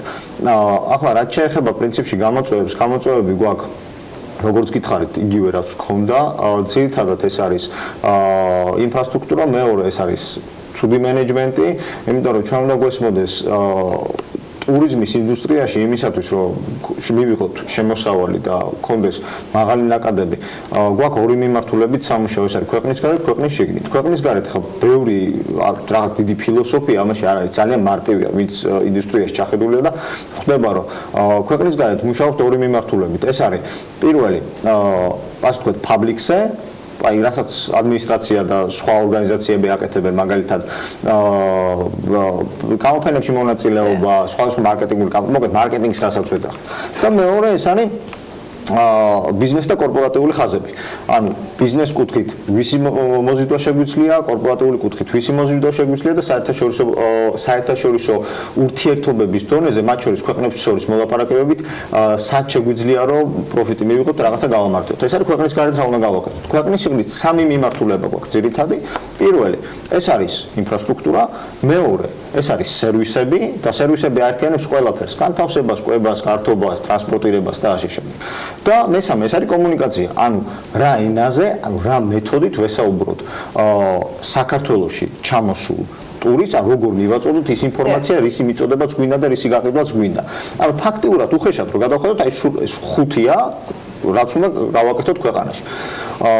თავი და თავი. როგორც გითხარით, ინფრასტრუქტურის კუთხით პრობლემა ჩვენ გვაქვს ის, რომ მზარდ ნაკადებს, რაც კარგია და ძლივს როგორც იქნა ორნიშნა მაჩვენებელზე გადავედით, ვეღარ აუდის არსებული ინფრასტრუქტურა. პირველი, გამტარუნარიანობა ჩვენი არის ძალიან დაბალი, მეორე, ახალი ტურისტული ინფრასტრუქტურის და ტურისტული ობიექტების, ან დავარქვათ საკურორტო ზონების მოწყობის კუთხით. რა ვიცით, რა გაკეთდა ახალი 2013 წლის შემდეგ? თითქმის არაფერი. რამდენი ახალი კურორტი ვიცით? ვიცით რეაბილიტირებული, მაგალითად, განვითარებული გუდაური, ვიცით რომ მესტიაში დაემატა ახალი საბაგიროები, ვიცით რომ გზა გაკეთდა, მაგრამ ჩვენ გვახსოვს ერთგვარი პოლიტიკა, პრინციპში პოლიტიკა კი არის, იყო კურსი იმისი, რომ ყოველწლიურად თითო ახალი ტურისტული მიმართულება უნდა დამატებოდა. რო წარმოიდგინოთ, ჩვენ გვაქვს ქვეყანაში 5-6 ქალაქი, ტურისტული ქალაქი და დაახლოებით ორ ხელზე ჩამოთვლით ყველა ტურისტულ მიმართულებას, ძირითადად გულისხმობ განვითარებულს და არა მაგალითად ველურ მიმართულებებს, სადაც ხალხი ისედაც დადის, მაგრამ იქ ფულს ვერ დახარჯავ. ახლა მთაში რომ ვიღაც ფეხით დადის, იქ ფულს ვერ ხარჯავს. ჩვენ გვინდა რომ ფული დავახარჯინოთ და ჩვენ გვინდა რომ საქართველოს მოსახლეობამ რაღაც სიკეთე და სარგებელი ნახოს აქედან. აქედან გამომდინარე, სულ რაღაც თითზე ჩამოსათვლელი მიმართულებები გვაქვს, რომელიც ფულის გენერირებას ახდენს. ამ შემთხვევაში დაახლოებით 2013 წლამდე თვითდინებით ქონდა ისეთი დინამიკა, რომ ყოველ წელს რაღაც თითო ახალი მიმართულება გვემატებოდა. ვიცნობდით ისეთ ფრაზებს, როგორც იყო სიღნაღიზაცია, ვიცოდით რაღაც ახალი ქუთაისის ახალი განვითარება იწყებოდა, იქ წყალტუბო კეთდებოდა, ასე შემდეგ. დღეს მდგომარეობით არაფერი ამ მიმართულებით არც დაანონსებულა და არც კეთდება. უბრალოდ კარგია და გვიხარია, როდესაც სადღაც რომელიმე არსებულ კურორტზე რაღაც ინფრასტრუქტურა მაინც კეთდება. რაც ძალიან ცუდია, იმიტომ რომ როგორც გითხარით, ჩვენ გვაქვს რაღაცა რაოდენობა რესურსი, რითიც ვემსახურებით რაღაც რაოდენობა ხალხს. ეს ამ ხალხის შემოსვლა, დინამიკა ვიზიტორთა რაოდენობის იზრდება და ჩვენ კიდე ადგილზე, ჩვენ რესურსს აღარ ვზრდით. არც ინფრასტრუქტურის კუთხით, რომ გამტარუნარიანობა გავზარდოთ და არც იმ ადგილებით, სადაც მათ უნდა მოვემსახუროთ. იმიტომ რომ იქ სადაც ჩვენ მაგალითად 5 მილიონ ადამიანს ვემსახურებოდით, პირობითად ავიღოთ სადღაც 2014-15 წლის პერიოდში, ეხლა უკვე 8 მილიონს უნდა მოვემსახუროთ და ფიზიკურად ვეღარ იტევს, რაც ავტომატურად აძვირებს ფასებს და მეორეს მხრივ სერვისის ხარისხს აგდებს, იმიტომ რომ ადგილობრივ ბიზნეს მოთამაშე სულ არ ჭირდება გაისარჯოს და თავი გაიგიჟოს, რომ კარგი სერვისი შესთავაზოს, ვინაიდან მასთან ისედაც ჩამოდის ტურისტი, ასე რომ ფასს წევს, სერვისს აგდებს. პრობლემების არსებობის შემთხვევაშიც კი ყოველთვის ხვდებით, რომ სტატისტიკა არის კარგი, შემოვიდა ევროკავშირიდან მოქალაქეები. რამ განაპირობა ეს არის ეფექტიანი მარკეტინგული კამპანია თუ დამატებითი ავიარეისების დანიშვნა და ასევე მინდა გკითხო, რამ გამოიწვია ტურიზმის ინდუსტრიაში შემოსავლების ზრდის ტემპი შემცირებულ კავშირებ თუ არა ამას ირანს? დავიწყოთ პირველი იმითი, რომ რატომ მივიღეთ რატო შემოდის უფრო მეტი ხალხი საქართველოში. ეს არის დაახლოებით მოდით როგორ ვთქვათ, სადღაც 10 წლის წინ დათესილი პროექტების შედეგი. უპირველეს ყოვლისა, ეს არის პირდაპირ მიმოსვლები სხვადასხვა ბაზრებზე, სხვადასხვა რეგიონებში, ანუ ავიარეისები, ანუ ახალი აეროპორტი. კიდევ უფრო მეტიც აეროპორტების დღესდღეობით განვითარება, საჭირო გაფართოება, კარგია რომ ქუთაისის აეროპორტი ფართოვდება, იმიტომ რომ უფრო მეტი რეისები გჭირდება. თბილისის აეროპორტი აუცილებლად მისახედია, იმიტომ რომ მართალია დამატებითი ტერმინალი დაემატა, მაგრამ მაინც დამატებითი ასაფრენებლიკები გჭირდება და დამატებითი რეისები გჭირდება და დამატებითი თვითმფრინავების სადგომები გჭირდება ადგილზე, იმისთვის რომ რეისები გაიზარდოს. მეორე, მე ვფიქრობ, რომ მარკეტინგული კამპანიები ის, რასაც დღესდღეობით საქართველოს აკეთებს, ამ ბოლო პირობითად ავიღოთ 2012 წლიდან რასაც აკეთებს, აბსოლუტურად არაეფექტურია. მაგალითად, ხვალ ტურიზმის ადმინისტრაციამ შეაჩეროს მარკეტინგული კამპანიების დაფინანსება, არაფერი არ დაშავდება. უпростоად არაფერი არ შეიცვლება. ეხლა არის ხოლმე ეგეთი მოსაზრება, რომ მაგალითად ქვეყანაში შემოდის 3 მილიარდ დოლარზე მეტი და დიდი ამბავი ხარ, რამოდენიმე ათეული მილიონი ლარი დავხარჯოთ. კი ბატონო, დახარჯეთ, უბრალოდ დახარჯეთ ეფექტურად. ანუ ისე უნდა ხარჯავთ, რომ ამ თანხას არანაირი შედეგი არ მოხდეს. ეს თანხა დაიხარჯება თუ არ დაიხარჯება, დინამიკა მაინც იგივე გვექნება, იმიტომ არავინ არ დაგაჯერდა, რომ აი მარკეტინგულმა კამპანიამ რაღაცა არცებითი შედეგი მიიღო. რა თქმა უნდა, ცნობადობა გაზარდა, რაც კარგია, მაგრამ ჩვენ გვჭირდება მიზანმიმართული კამპანიები, ანუ ჩვენ გვჭირდება მენეჯმენტის შეცვლა გულისხმობს იმას, რომ პრიორიტეტულ ბაზრებზე უკვე უნდა დავიწყოთ ადგილზე აქტიური მუშაობა. გახსოვთ წლებია მიდის საუბარი, რომ კონკრეტულ მიმართულებებზე ყოლოდა ეგრეთ წოდებული ეკონომიკური ატაშეები, ანუ სახელი სულ ეცვლებოდა, მაგრამ ჩვენი მიმართულებთან ტურიზმის ინდუსტრიაში მოთამაშეები იმას მომობდით, რომ უკვე დადგა დრო იმისი, რომ თბილისიდან კი არ იმართებოდეს რაღაც მარკეტინგული კამპანია, არამედ პრიორიტეტული ბაზრებზე იყოს ჩვენი წარმომადგენლები იყვნენ იქ, შეიძლება იყოს საელჩოსთან მიმაგრებული, შეიძლება იყოს რაღაც ბიზნეს ასოციაციებთან მიმაგრებული კონკრეტული ორგანიზაციები, კონკრეტული ჯგუფები, რომელიც მიიღებს ბიუჯეტს, რომელიც პასუხისგებლობას აიღებს ამ ბიუჯეტით, რას გააკეთებს და მესამე, რასაც დახარჯავს, რამდენს დამატებით, რამდენ შემოსავალს შემოიტანს ქვეყანაში, ან რა შედეგს მოიტანს. ბატონო, ტურიზმის პოლიტიკაზე საუბრისას აქვე ჩაგკითხები, როგორ რამე შეიცვალა თუ არა ტურიზმის ეროვნული ადმინისტრაციის ხელმძღვანელის ცვლილების შემდეგ, რაიმე ახალი ხედვები თუ არა? შეიცვალა, ოღონდ შეიცვალა მხოლოდ ნარატივი. ანუ ტურიზმის ადმინისტრაციის ახალი ხელმძღვანელი ლაპარაკობს მეროთ უფრო ლამაზად. კარგია ის, რომ რაღაც მიმართულებებზე კეთდება აქცენტები. მაგალითად, აი რამოდენიმე დღის წინ მოვისმინე, იყო საუბარი იმაზე, რომ ტურიზმის ადმინისტრაციას უნდა კონდეს და საერთო სახელმწიფოს უნდა კონდეს ტურიზმის კრიზისების მართვის გეგმა. მშვენიერია, იდეალური ტექსტია, მაგრამ რეალურად რა მოხდება? იქნება კრიზისების მართვის გეგმა მეეჭვება. იქ ლაპარაკი არა, აი ჩვენ გავაკეთებთ მაგალითად უფრო აქტიურ კამპანიას იქ და ასე შემდეგ. მოკლედ ნებისმიერი სახის საუბარს მნიშვნელობა არ აქვს თუ ამას არ მოყვება კონკრეტული ნაბიჯები. უპირველეს ყოვლისა აუცილებელია თუ გვინდა რომ ტურიზმის ადმინისტრაცია იყოს კრედიტი ორგანიზაცია, გვჭირდება რეფორმა, იმიტომ რომ ტურიზმის ადმინისტრაცია დღეს აკეთებს იმას, რაც აკეთებდა, რაც დაიწყო 2005 წელს. ანუ ტურიზმის ადმინისტრაცია დღესდღეობით ზუსტად იგივე ხას მიყვება, რაც 2005 წელს დაიწყო. რის კეთებაც 2005 წელს დაიწყო. მას შემდეგ არაფერი არ შეცვლა.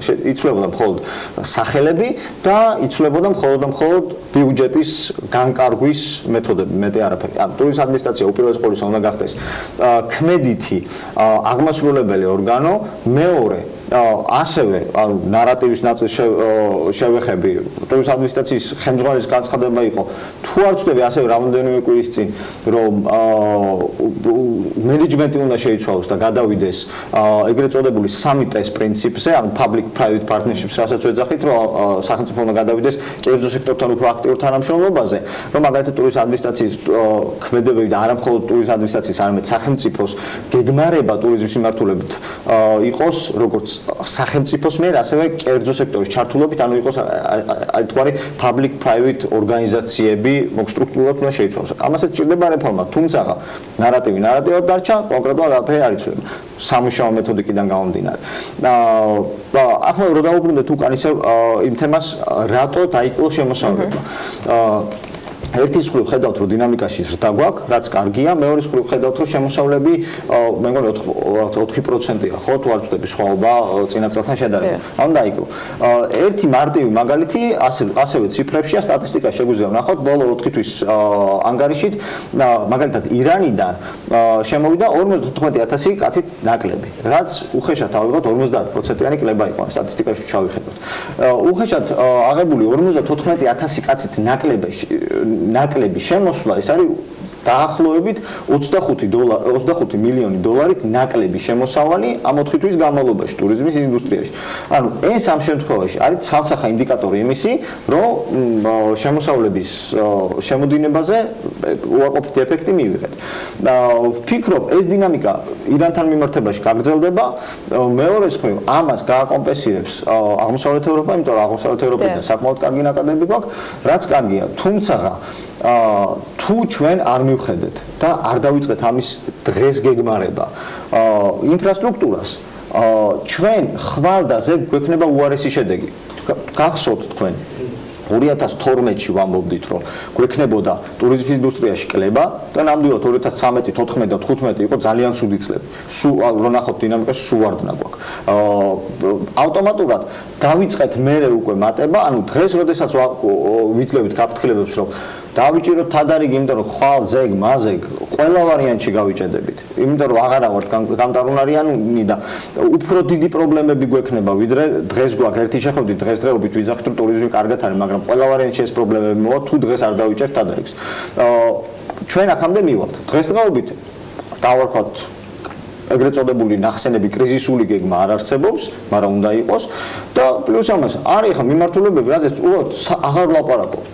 იმიტომ რომ აზრის დაკარგა საუბარმა ისევ და ისევ ეს იყო ხმადაღებული ტუალეტების თემა, ეს იყო გზების თემა, ეს იყო მოსასვენებელი ადგილების თემა. ეს არის მაგალითად კეთდება რაღაცა ერთი ინფრასტრუქტურა, გზისპირა ინფრასტრუქტურა, სადაც ადამიანმა უნდა დაისვენოს, სადაც ფოტოები უნდა გადაიღოს და ასე შემდეგ, მაგრამ მეორეს მხრივ ხედავთ, რომ იქ არის მენეჯმენტი ნული.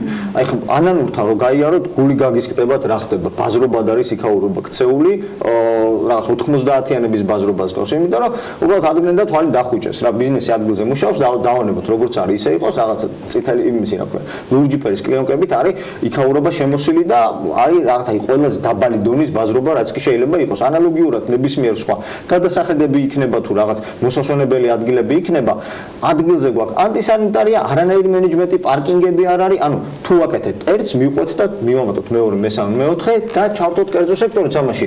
თუ კერძო სექტორი ამისთვის მზად არ არის, დაიწყოს სახელმწიფომ ამის მენეჯმენტი და მერე გადააბაროს, ანუ გახადოს ესენი მომგებიან საწარმოებად და გადააბაროს კერძო სექტორს. ეს იქნება სწორედ public private partnership-ი, რაზეც ვსაუბრობ. ეს სამწუხაროდ არ აქვს. აქედან გამომდინარე ინდიკატორები იმისი, რომ გამოწვევები ბევრად უფრო დიდია, ვიდრე ჩვენ გვქონდა მაგალითად 12-ში, 13-ში და 14-ში. უფრო მეტი გვაქვს და ცალსახაა, რომ პრობლემები უფრო მეტი გვექნება, თუ გადაჭრის გზებზე არ ვიფიქრებთ დღეს. ბატონო, მაგალითად რას ურჩევდი ეკონომიკის ახალ მინისტრს, აი კერძო სექტორის რჩევები როგორი არის მის მიმართ, რომ გაუმჯობესდეს ეს პრობლემები, განვითარდეს და აი გარკვეულწილად გადაიჭრას. კერძო სექტორის მხრივ და პრინციპში ჩემი სუბიექტური აზრია და არაერთხელ ვისაუბრია მაგაზე. პირველი რაც ეკონომიკის სამინისტრომ უნდა გააკეთოს, ამ შემთხვევაში მთავრობამ უნდა გააკეთოს, საერთოდ უნდა გააუქმოს ტურიზმის ადმინისტრაცია ინფორმით რა ფორმისად დღეს არსებობს. მათ შორის ძალიან ბევრი სამწუხაროდ დაკარგავს სამუშაო ადგილებს, მაგრამ შეუძლებელია გააკეთო რეფორმა ისე, რომ რაღაცაზე უარი არ თქვა. და აუცილებელია ამ პერსონალით, ვინც იქ მუშაობს, თუ ეს არის გამოცდილი კადრები, წლებია უკვე, ზოგი 10 წლეულია უკვე ამ სამსახურებში მუშაობს, უნდა დააკომპლექტოს ქმედითი აღმასრულებელი ორგანიზაცია, რომელიც იქნება ამ რიგ შემთხვევებში ზედამხედველი რეგიონულ პროექტებში. გულისხმობ თანამშრომლობის კუთხით, მაგალითად, სხვადასხვა მუნიციპალიტეტის ხელმძღვანელობასთან, განსაკუთრებით რეგიონებში გვაქვს ძალიან ცუდი სიტუაცია და ძალიან დიდი პრობლემები ტურიზმის მიმართულებით, სახელმწიფოს მენეჯმენტის კუთხით. ამ შემთხვევაში ეს აღმასრულებელი ორგანიზაცია უნდა იყოს ზედამხედველი, რომელსაც შეუძლია აკონტროლოს და დავალებები მისცეს ტურისტული მიმართულებით, რა თქმა უნდა, სხვადასხვა რეგიონის ხელმძღვანელს. თუ ეს არ მოხდება, ეს იქნება უბრალოდ თავკომბალა თბილისში, რომელიც რაღაც ბიუჯეტს განკარგავს და ანაწილებს რაღაც ქვეკონტრაქტორებზე, მეც არაფერს არ აკეთებს. და მეორე, გრძელვადიან ხედვაზე როცა არის საუბარი, გრძელვადიან ხედვაზე აუცილებელი არის, ჩვენ ამას წლებია უკვე ვამბობთ, ყველა მიმდინარე დიდ ინფრასტრუქტურულ პროექტში ჩაიდოს ტურიზმის კომპონენტი. პირველი ტურიზმის ნაწილში, იმიტომ რომ ყველა დიდი ინფრასტრუქტურული პროექტი რაც კეთდება, იქნება ეს კერძო ინვესტიციით, თუ სახელმწიფო ინვესტიციით, ეს არის კაპიტალი, რომელიც რეგიონში შედის და მეორე, ამ კაპიტალს მოყვება ყველა ვარიანტში ბიზნეს აქტივობაც.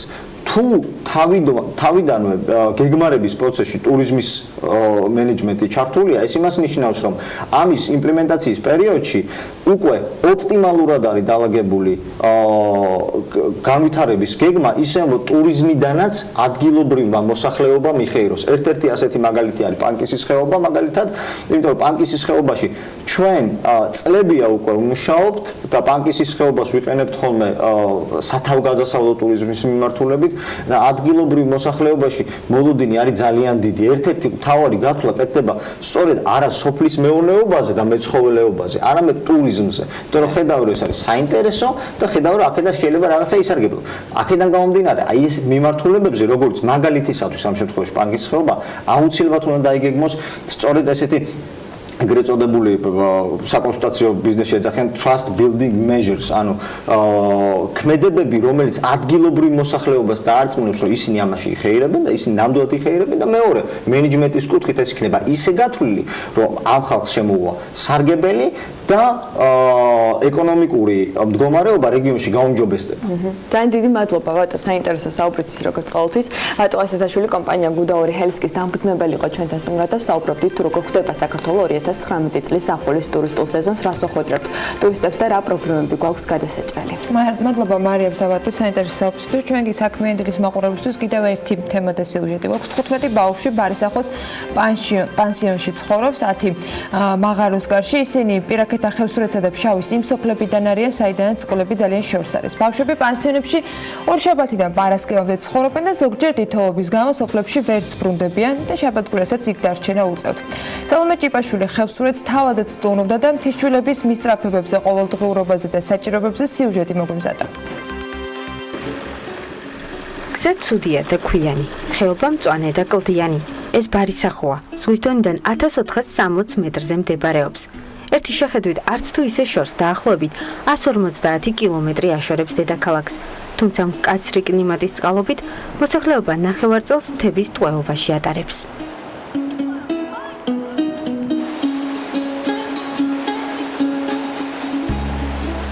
აქ უნდა იყო, როდესაც გტკივა, როდესაც ეჭვი იქცევა შიშად. ერთი ფშაური წყდიადის ხილვა ბედნიერების დასაწყის ნიშნავს. ეს და კიდევ ბევრი მთის სიყვარულით დაწერილი ლექსები ამშვენებს ბარისახოსა და მაღაროსკარის სკოლა-პანსიონის სიძველისგან გახუნებულ მწვანე კედლებს. მთის სიყვარული ხომ დაავადება. თუ ერთხელ შეგეკარა, მერე თავს ვერ დააღწევ. სხვანაირი ხდები და სხვა სიწმინდეს ეძებ, სხვა სამყაროს, რომელიც მარტო მთებს გააჩნია. ჩვენი ბავშვები მართლა საოცარი ბავშვები არიან. მე შემიძლია ვთქვა, რომ სწავლის მხრივაც, ყოფაქცევის მხრივაც ძალიან გამორჩეული ბავშვები არიან. ჩვენ სკოლაში სწავლობ, სკოლა-პანსიონში სწავლობს სულ 56 ბავშვი, აქედან 10 ბავშვი არის პანსიონის ბენეფიციარი. დანარჩენი ბავშვები ჩვეულებრივ ადგილობრივი ბავშვები არიან, რომლებიც დილით მოდიან სკოლაში, საღამოს ბრუნდებიან. მთის ბავშვებს სურვილებიც და მისწრაფებებიც განსხვავებული აქვთ. მათთვის პანსიონი საშუალო განათლების მიღების ერთადერთი გზა წირის შესაძლებლობებით. გადაწყვეტილი მაქვს მომავალი პროფესია და ავირჩია ვეტერინარია.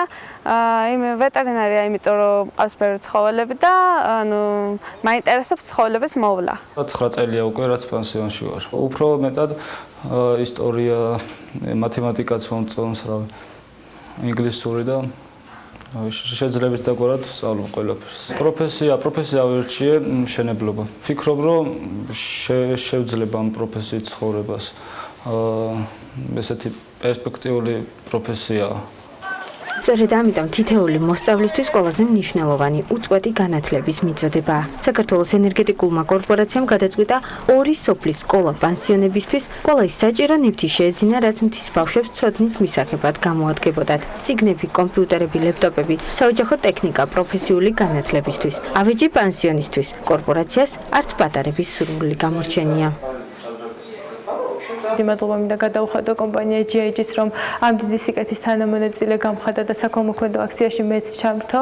ძალიან მნიშვნელოვანია, რომ მაღალმთიანი სოფლები არ დავივიწყოთ. დღეს ვიყავით 2 სოფელში, ბარისახოში და მაღაროსკარში და ძალიან მიხარია, რომ ეს კომპანია ახალ თაობაზე ზრუნავს, იმიტომ რომ აბსოლუტურად ყველა ის პირობა შეუქმნა, რომ ჩვენ ახალ თაობას ჰქონდეს იმის საშუალება, რომ სრულფასოვანი განათლება მიიღოს. ბარისახოს თემის შორეული თუ ახლო სოფლებიდანაც უმეტესობას სამწუხაროდ ბარისკენ უჭირავს თვალი. ბევრ სოფლამდე დღესაც არ არის სამანქანე გზა.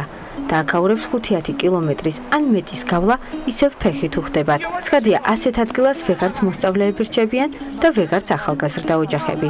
მხოლოდ მოხუცების იმედად არის სოფელი. მოხუცები ღვთის იმედად.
ბუკა პეტრიაშვილის დრო არის საქმიანი დილის ეთერში, ბექაპაციკაძე შემოგვერთა არაჩვეულებრივი ნარატივით. ვიწყებთ დღეს აღმოსავლეთ პარტნიორობის 10 წლის თავის თემით, თუმცა საუბრო ძალიან ბევრი გვაქვს და ტრადიციულად არც დანარჩენი მსოფლიო გამოგვრჩება, მაგრამ ამ ნაწილში საქართველოს ჩვენთვის განსაკუთრებით მნიშვნელოვანია ბუკა დილამშვიდობის. დილამშვიდობის ანა, ბექა მოგესალმებით, მივესალმებით ჩვენს მაყურებელს. ძალიან მნიშვნელოვანი იუბილეი იყო, მნიშვნელოვანი ღონისძიება. საქართველოსთვის აღმოსავლეთ პარტნიორობა ძალიან ფორმატი ძალიან მნიშვნელოვანია ნამდვილად, იმიტომ რომ ეს მექანიზმი გვაძლევს ჩვენ ამ თანამშრომლობის ინტეგრაციის პროცესების გაღრმავების და ძალიან მნიშვნელოვნად უწყობს ხელს საქართველოს განვითარებას და სრულფასოვან ევროპულ სახელმწიფოდ ჩამოყალიბების თვალსაზრისით.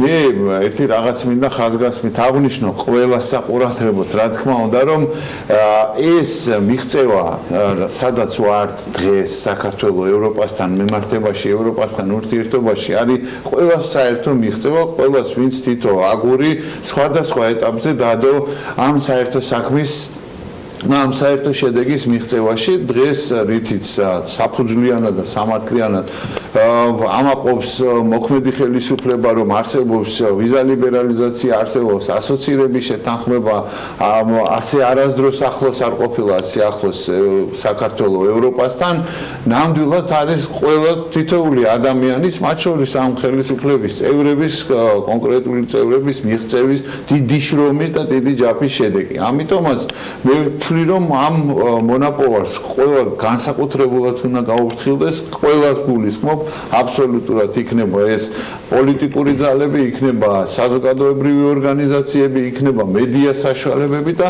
როდესაც თემა ეხება საქართველოს ევროპაში ინტეგრაციას, ევროატლანტიკურ ინტეგრაციას, ყველა მაქსიმალური ძალისხმევა უნდა მიმართოთ იქითკენ, რომ სხვა შიდა რაღაცეები გვერდზე გადაიდოს და წინ წავიდეს ეს საერთო საქმე, რომელშიც მართლაც ძალიან მნიშვნელოვანია ახალი კონკრეტული მიმართულებით უფრო მეტი ძალისხმევის დახარჯვა.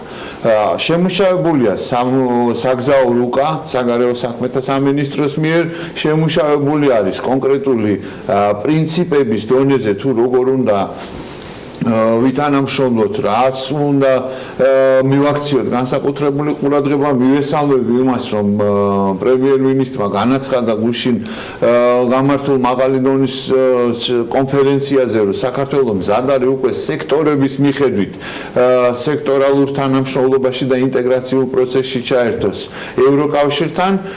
ჩემის აზრით, მე როგორც ევროინტეგრაციის თავგადაკრულ გულშემატკივარს მინდა რომ მოვისმინო, მიუხედავად იმისა, რომ შეიძლება ევროკავშირი თვითონ არ იყოს ამ ფრაზისთვის მზად, მაგრამ უფრო მეტად და უფრო აქტიურად მინდა მოვისმინო ევროპულ პერსპექტივაზე საქართველოს მხრიდან მოთხოვნა. ევროპული პერსპექტივა დავაკონკრეტებ, რა თქმა უნდა, იცის ჩვენმა მაყურებელმა, მაგრამ ეს არის განაცხადის უფლება ევროკავშირში გაწევრიანებისთვის. სიამოვნებით გავიზიარებდი იმ ოპტიმიზმს, იმ ენთუზიაზმს, ესე მარტივადაც რომ იყოს თან საქმე, რომ დიდი ბრიტანეთი გავიდეს და საქართველოს შევიდეს. ორი ხელით ხარს უჭერ, რა თქმა უნდა, ეს არ არის ერთი წამით შევეხები ფეხბურთს, რომ გავიდეს მოთამაშე და შემოვიდეს. მის შეცვლაზე ამას ჭირდება ძალიან სერიოზული მუშაობა, ძალიან სერიოზული კრიტერიუმების დაკმაყოფილება, რეფორმების განხორციელება და გატარება და ფოკუსირება უნდა გაკეთდეს, მე მაინც გონია იმაზე, რაც მნიშვნელოვანია ამ საფეხურზე, ამ ეტაპზე ევროკავშირთან ურთიერთობის, რომ ევროპული პერსპექტივის მიღწევა გახდეს რეალურად შესაძლებელი. ამ საქმეში სხვათა შორის ევროპარლამენტის ევროპელი კანონმდებლები მაქსიმალურად გვიწყობენ ხელს და რეზოლუციებიც აქვთ მიღებული, რომ საქართველოს არის ევროპული ქვეყანა და საქართველოს, უკრაინას და მოლდოვას აქვთ უფლება მოითხოვონ და მიიღონ ევროპული პერსპექტივა.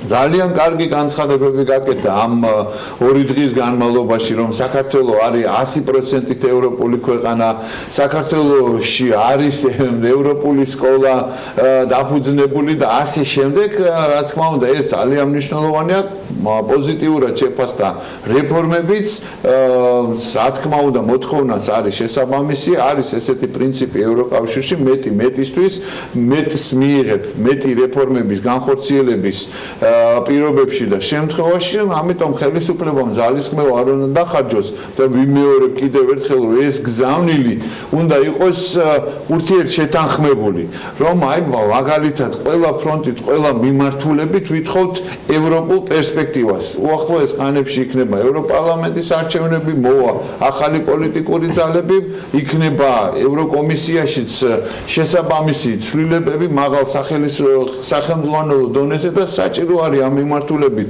მუშაობა, იმიტომ რომ მოვა მალე ისევ აღმოსავლეთ პარტნიორობის სამიტი, მოვა მნიშვნელოვანი მაღალი დონის სამიტები და საქართველოს წვეთ ყველა მიმართულებით უნდა მიაღწიოს იმას, რომ ნებართვა მივიღოთ, უფლება მივიღოთ ევროკავშირში გაწევრიანების. დღეს შეიძლება ეს არა სახარბიელო ჟღერდეს ევროპელი ბიუროკრატების ყურისთვის, იქ არის სკეპტიკოსების მომძლავრებული განწყობები, რომ ვინც მივიღეთ ამ ბოლო წლების განმავლობაში, იმათგანაც ბევრი პრობლემა და სირთულეები მივიღეთ, მაგრამ საბოლოო ჯამში მაინც ევროკავშირი მიღებულია როგორც წარმატებული ძლიერი, ყველაზე დიდი და ყველაზე ღონიერი ეკონომიკის მქონე გაერთიანება, სადაც ჩვენი დამკვიდრება უნდა მოხდეს საფეხურების მიხედვით ეტაპობრივად და ნაბიჯ-ნაბიჯ. აქვე მინდა ხაზგასმით აღვნიშნო, რომ ძალიან კარგია და მნიშვნელოვანია, რომ ვიზა ლიბერალიზაციის მიმართულებით ხელისუფლებაც, საერთაშორისო თანამეგობრობაც კონკრეტულ გზავნილებს ახმიანებს, რომ მოწესრიგებული იყოს ეს ყველაფერი და კარგად ესმოდეთ ჩვენს მოქალაქეებს, რომ რა უფლებით სარგებლობს საქართველოს მოქალაქე უვიზო მიმოსვლის შემთხვევაში, მაგრამ ასევე მინდა რომ არ ჩავარდეს არავინ არც საგონებელში, არც პანიკაში, რომ უვიზო მიმოსვლას საფრთხე ემუქრება, უვიზო მიმოსვლა შეჩერების პირას არის და ასე შემდეგ. ეს ერთ კონკრეტულ ქვეყანას აწყობს, ერთ კონკრეტულ თავისი მზარდი ტურისტული რუსულენოვანი, ასე ვთქვათ, რბილი ძალით საქართველოს ტერიტორიაზე. შესაბამისად, ამ ყველა მიმართულებით საჭიროა მართველი ძალის, პროევროპული პოლიტიკური ძალების, სამოქალაქო საზოგადოების და ზოგადად სრულიად საზოგადოების გაერთიანება, რომ ყველა ფორუმზე, ყველა მიმართულებაზე იყოს ერთიანი გზავნილი, რომ საქართველოს სჭირდება ევროპული პერსპექტივა. ეს არის ჩვენი უახლოესი სამიზნე, ჩემის აზრით, ჩვენი ქვეყნისთვის. რა თქმა უნდა, შემდგომი წლები ძალიან მნიშვნელოვანი იქნება, ჩვენ ამაზეც არაერთხელ ვისაუბრია, მე პირადად არ მაყოფილებს აღმოსავლეთ პარტნიორობის ჩემპიონობა. ეს ესე ვთქვათ, ცოტა ხიბლშიც აგდებს ხელისუფლებას, ადამიანს ჩვეულებრივად, როდესაც ეუბნები, რომ აი შენ ამ ჯგუფში ჩემპიონი ხარ, აი შენ ამ ჯგუფში ყველაზე მაგარი ხარ, ჩვენ გვინდა 6 ერის თასში ჩართვა და დაახლოებით ფეხბურთთან პირიქით პარალელურად ერთა ლიგა რო იგეთ ეგარი, მაგრამ გვინდა ევროპის ჩემპიონატზე რომ მოხვდეთ. ევროპის ჩემპიონატზე გვინდა მოხვედრა, მაგრამ ამ ჩვენი მხრივ, რა თქმა უნდა, мотивация, როდესაც გეზდება, ამ მხრივაც შესაბამისად მოთხოვნილება და პასუხისგებლობაც გეზდება და შესაბამისად ყველა მიმართულებით უნდა ვიყოთ მოწოდების სიმაღლეზე. ძალიან კარგია, რომ 11-12 ივლისს ბათუმში კონფერენციაზე ჩამოვა როგორც დონალდ ტუსკი, ისე სხვა ძალიან მაღალი რანგის სტუმრები. ეს კიდევ ერთხელ გააძლიერებს ფოკუსს საქართველოზე, საქართველოს ევროპული ინტეგრაციაზე და დარწმუნებული ვარ, რომ ეს კომუნიკაციები და ეს ურთიერთობები რა ფორმატშიც არ უნდა იყოს, საქართველოს წაადგება და ნურს დააკნინებს და ეხა ნურს რაღაც განსაკუთრებულ იმას მიცემს ამას მნიშვნელობას და დატვირთვას. ამ შეხვედრებში ჩემთვის საინტერესო შესამჩნევი იყო უკრაინის უკვე ყოფილი პრეზიდენტის ვიზიტებში მონაწილეობა. უკრაინის თემატიკაზე უნდა გადავინაცვლოთ და შენს ნახსენებ რბილ ძალაზე, ამ რბილი ძალის შექმნაზე, რომელიც უკვე ცოტა სიმახინჯეებში გადავიდა, იმიტომ უხეში ფრაზებით და უხეში ტექნოლოგიით ხდება რიგი საკითხების შემოთავაზება, მაგრამ ცოტა სხვა მიმართულებით საინტერესო ამბები გვაქვს, მათ შორის პომპეოს ბრიუსელში ვიზიტის შემდეგ რა ხდება ამ მხრივ ევროპაში, სად არის რუსეთი სოჭისკენ მიმართულებით სულა დაიწყო რაღაცა თემებმა. ამერიკის სახელმწიფო დივანმა სასწაულის ისტრაფით მოახდინა შემოფრენა მართლა ძალიან სერიოზული მანძილების რვილძალას რაც შეეხება ასევე მოუწოდებ ყველას ვინც ამ თემით არის დაკავებული და უნდა იყოს დაკავებული ნახონ რუსეთის ერთ-ერთი ტელეარხის 12 წუთიანი სიუჟეტი როგორ მუშაობს ეს კონკრეტული რვილი ძალა რა გზავნილები არის იმაში ჩადებული და საითკენ შეიძლება წავიდეს ეს ყველაფერი მაგრამ დაუბრუნდეთ ახლა გლობალურ სუსტი ნერვების პატრონები ხო სუსტი ნერვების პატრონები შვიდად ცივი გონებით ნამდვილად ცხელი გული და ცივი გონებით შეხედონ და გაიაზრონ საითკენ შეიძლება ეს ყველაფერი წავიდეს რეალურად და საითკენ არის ეს მიმართული ნამდვილად მიუხედავად იმისა რომ წინა გამოსვლელი საუბრობდა ტურიზმის პრობლემებზე გაცილებით უფრო კვალიფიციურად წასახად მნიშვნელოვანია ჩვენთვისაც ტურიზმიდან შემოსავლები უბრალოდ ეს ფაქტორი აუცილებლად გასათვალისწინებელია უკრაინის თემა განხილული იყო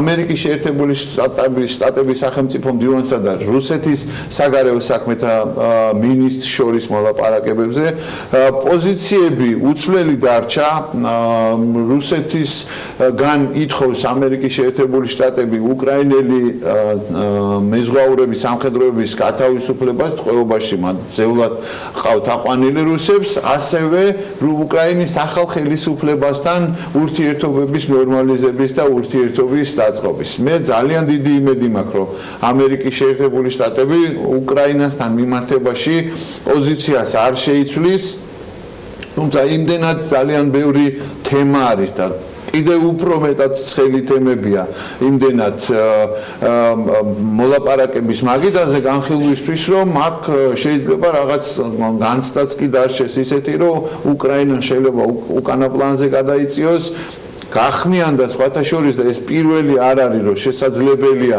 სანქციების შერბილება მოხსნაზე იყოს საუბარი, რასაც უკრაინამაც დაუყოვნებლივ მოახდინა რეაგირება უკრაინის საგარეო საქმეთა მინისტრმა განაცხადა რომ ამ სანქციების შეწყვეტა და მინსკის მოლაპარაკების პროცესის შეჩერება ერთი იქნება და ჩვენ ამ ხრივ არა მხოლოდ რუსეთს ზედავდებთ პასუხისგებლობას, არამედ ამ მიმართულებით უკვე ევროპელებზეც იქნება პასუხისგებლობა. მაგრამ ამის წინ არის ძალიან მნიშვნელოვანი მსხვილი თემები, ცხელი თემები, როგორიც არის ირანის თემა, მაგალითად, მიუხედავად იმისა, რომ ირანის პრეზიდენტმა განაცხადა, რომ ამერიკის შეერთებული შტატებთან არ იქნება ომი.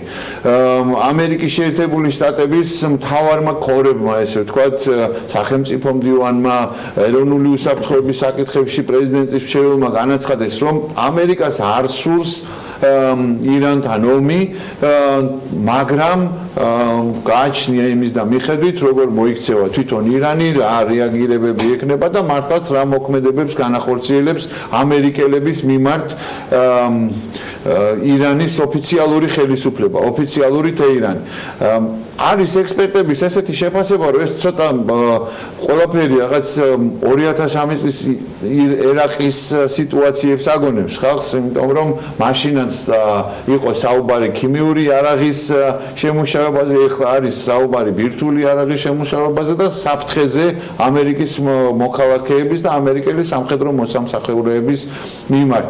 ამ ყველაფერმა განაპირობა და გამოიწვია ის, რომ საზღვაო ფლოტთან ერთად, პეტრიოტებთან ერთად, ყველა სხვა მძიმე ტექნიკასთან ერთად გასული დღეების განმავლობაში განიხილებოდა საკმაოდ ისეთ ფართო და ავტორიტეტულ წრეში ხელისუფლებას გულისხმობდა, სამხედრო ხელმძღვანელობას გულისხმობ 120,000 კაცამდე სამხედრო მოსამსახურის გადაგზავნა ირანის მიმართულებით რეგიონში, თუ კი ამის აუცილებლობა დადგა, ეს არ არის გადაწყვეტილი საკითხი, მაგრამ რა თქმა უნდა, მაგრამ ერთ-ერთ ოფციად ეს განიხილებოდა, რომ 120,000 კაცამდე სამხედრო მოსამსახურე იყოს გადატყორცნილი. ეს იგივე მასშტაბის არის, რაც იყო თავის დროზე ერაყის კამპანიის დროს. ძალიან მნიშვნელოვანია, რომ ამ ვითარებაში თუ კი ეს ასე ერთმა არ ქნას მაინც, მაგრამ თუ კი ეს ასე აქეთკენ წავიდა საქმე,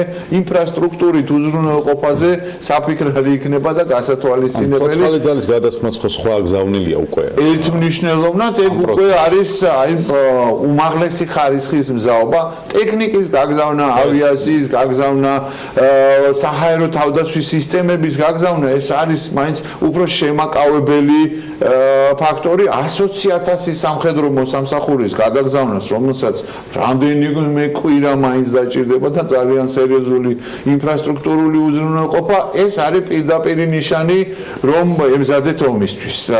დღეს ეს არ განიხილება, მე არ მინდა რომ რაღაც აპოკალიფტური სცენარი ამ დილა უთენიას ჩვენს მსმენელს და მაყურებელს შევთავაზო, რა თქმა უნდა, მაგრამ თვითონ ის ფაქტი, რომ ესეც განიხილებოდა, შეშფოთებას იწვევს სერიოზულს როგორც რეგიონში, ისე მაგალითად ევროპის ქვეყნებში. დიდი ბრიტანეთის საგარეო საქმეთა მინისტრმა თავის ამერიკელ კოლეგასთან შეხვედრის დროს, რომელიც ერთობლივ ფორმატში გაიმართა ირანის ბირთვული შეთანხმების მონაწილეებსა და ამერიკის სახელმწიფო დივანს შორის ბრიუსელში გაიმართა, იქ პირდაპირ გააფრთხილა ამერიკის შეერთებული შტატები, რომ ძალიან სახიფათოა ესე მოულოდნელად ესე ფეთქებადად გადაწყვეტილების მიღება და შესაბამისად ამ კონფლიქტში, სამხედრო შეიარაღებულ კონფლიქტში ჩათრევის შესაძლებლობა და ამას არ მიესალმება ევროპა, ბუნებრივი არ მიესალმება არავინ. ამერიკის შეერთებული შტატების სახელმწიფო მდივანმა გააუზიარა თავისი ინფორმაციები, რომელიც ჰქონდათ ირანის მხრიდან შესაძლო ან მასთან აფილირებული ორგანიზაციები, შეიარაღებული ორგანიზაციების მხრიდან შესაძლო თავდასხმაზე. ამავე დროს, რა თქმა უნდა, ისაუბრეს იმის თაობაზე, რომ რა შეიძლება გაკეთდეს სამომავლოდ, რომ ეს სიტუაცია დარეგულირდეს, ნორმალიზება მოხდეს ამ სიტუაციის და დაუბრუნდეს ჩვეულ პროცესს და თუნდაც განხილული იყოს ახალი შეთანხმება, რომელსაც უკვე ამერიკის შეერთებული შტატებით შეუერთება. დღეს ამაზე რეალურად საუბარი არ არის, მაგრამ სამომავლოდ შესაძლოა ეს მაინც იყოს განხილული. სოჩში პუტინთან შეხვედრის დროს შეიძლება უკრაინის საკითხი კონკრეტულად არ განხილულა, როგორც რუსული ოფიციოზი ამბობს, მაგრამ იყო ნამდვილად საუბარი ვენესუელის თაობაზე. ვენესუელას მონროს დოქტრინის გარკვეული აღქმით ამერიკის შეერთებული შტატები ითხოვს, რომ გავიდეს მადუროს რეჟიმი, დატოვოს ქვეყანა და დემოკრატიის მართლობა, დემოკრატიული მართლობა დადგეს ვენესუელაში. რუსეთი თავის მხრივ აფიქსირებს, რომ მიუღებელი არის მათთვის გარედან ჩარევა, ღიმილის მონგრელია ეს განცხადება კიდევ ერთხელ გავამეორებ, იმიტომ რომ იქ არაერთი ათეული ასეული რუსი სამხედრო არის ადგილზე გადასხმული, ისევე როგორც კუბის სამხედროები არიან ძალიან აქტიურად ინტეგრირებული ამ თავდაცვის უზრუნველყოფის პროცესში.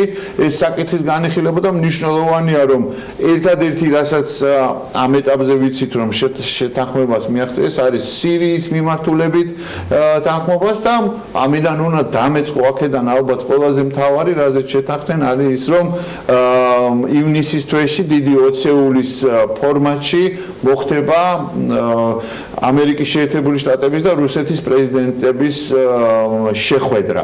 ეს იყო გზავნილი სახელმწიფო მდივნისგან, რომ ამერიკის შეერთებული შტატები მზად არის, მისი პრეზიდენტი მზად არის ურთიერთობის ნორმალიზების მიმართულებით ნაბიჯების გადასადგმელად და მზად არის შეხვედრების აღსადგენად. ეს ძალიან მნიშვნელოვანია, იმიტომ რომ მალერის გამოძიება დასრულდა შვებით ამოისუნთქა ამერიკის შეერთებული შტატების პრეზიდენტმაც და სარკაზმი და იუმორით ხვდება ამას ყველაფერს რუსეთის პრეზიდენტი და ძალიან მნიშვნელოვანი ასევე მაყურებელმა ისიც იცოდეს, რომ ამერიკის შეერთებული შტატებისთვის მთავარი ზრუნვის და სწრაფი საგანი რუსეთთან ნორმალიზების ურთიერთობის ნორმალიზების კუთხით არის დანახული ამერიკის შეერთებულ შტატებსა და ჩინეთს შორის ურთიერთობების გუშინ ნაწილობრივ ქონდა მიმოხილვა კიდეც, რომ მაშინ როდესაც ჯერ ამერიკამ გადაწყვიტა, რომ ტვიტით გვამცნო დონალდ ტრამპმა, რომ ზრდიდა გადასახადებს და შემდეგ ჩინეთმა დაუპირისპირა, რაც გახდა ბირჟების ფაქტობრივად დაღმასვლის ტრილიონი დოლარის დავიდა ბირჟები. ივნისში უნდა გაიმართოს შეხვედრა მსოფლიოს უდიდესი ეკონომიკების 20 ქვეყნის წარმომადგენლის, უკან რას ველოდებით წინასწარი სამზადისით, ყველა გამოთქვამს იმედს, რომ რაღაცა შეთანხმება შეიძლება დადგეს. დღეს ჩიხია ფაქტობრივად და ორივე მხარე საკმაოდ მკაც ზომებს მიმართავს გადაწყვეტილების ნაწილში. მე გარკვეულწილად ზოგადად ოპტიმისტი ვარ, არ წაუგია ნამდვილად ტრამპის ეს პოლიტიკა. პირველ რიგში უმთავრესია, რომ ივნისში ოსაკაში იაპონიაში აუცილებლად შედგება ასევე ტრამპის და სი ძინპინის შეხვედრაც. აქვე მნიშვნელოვანი აღნიშნოთ, რომ მანამდე ივნისის დასაწყისში სი ძინპინი რუსეთს ეწევა.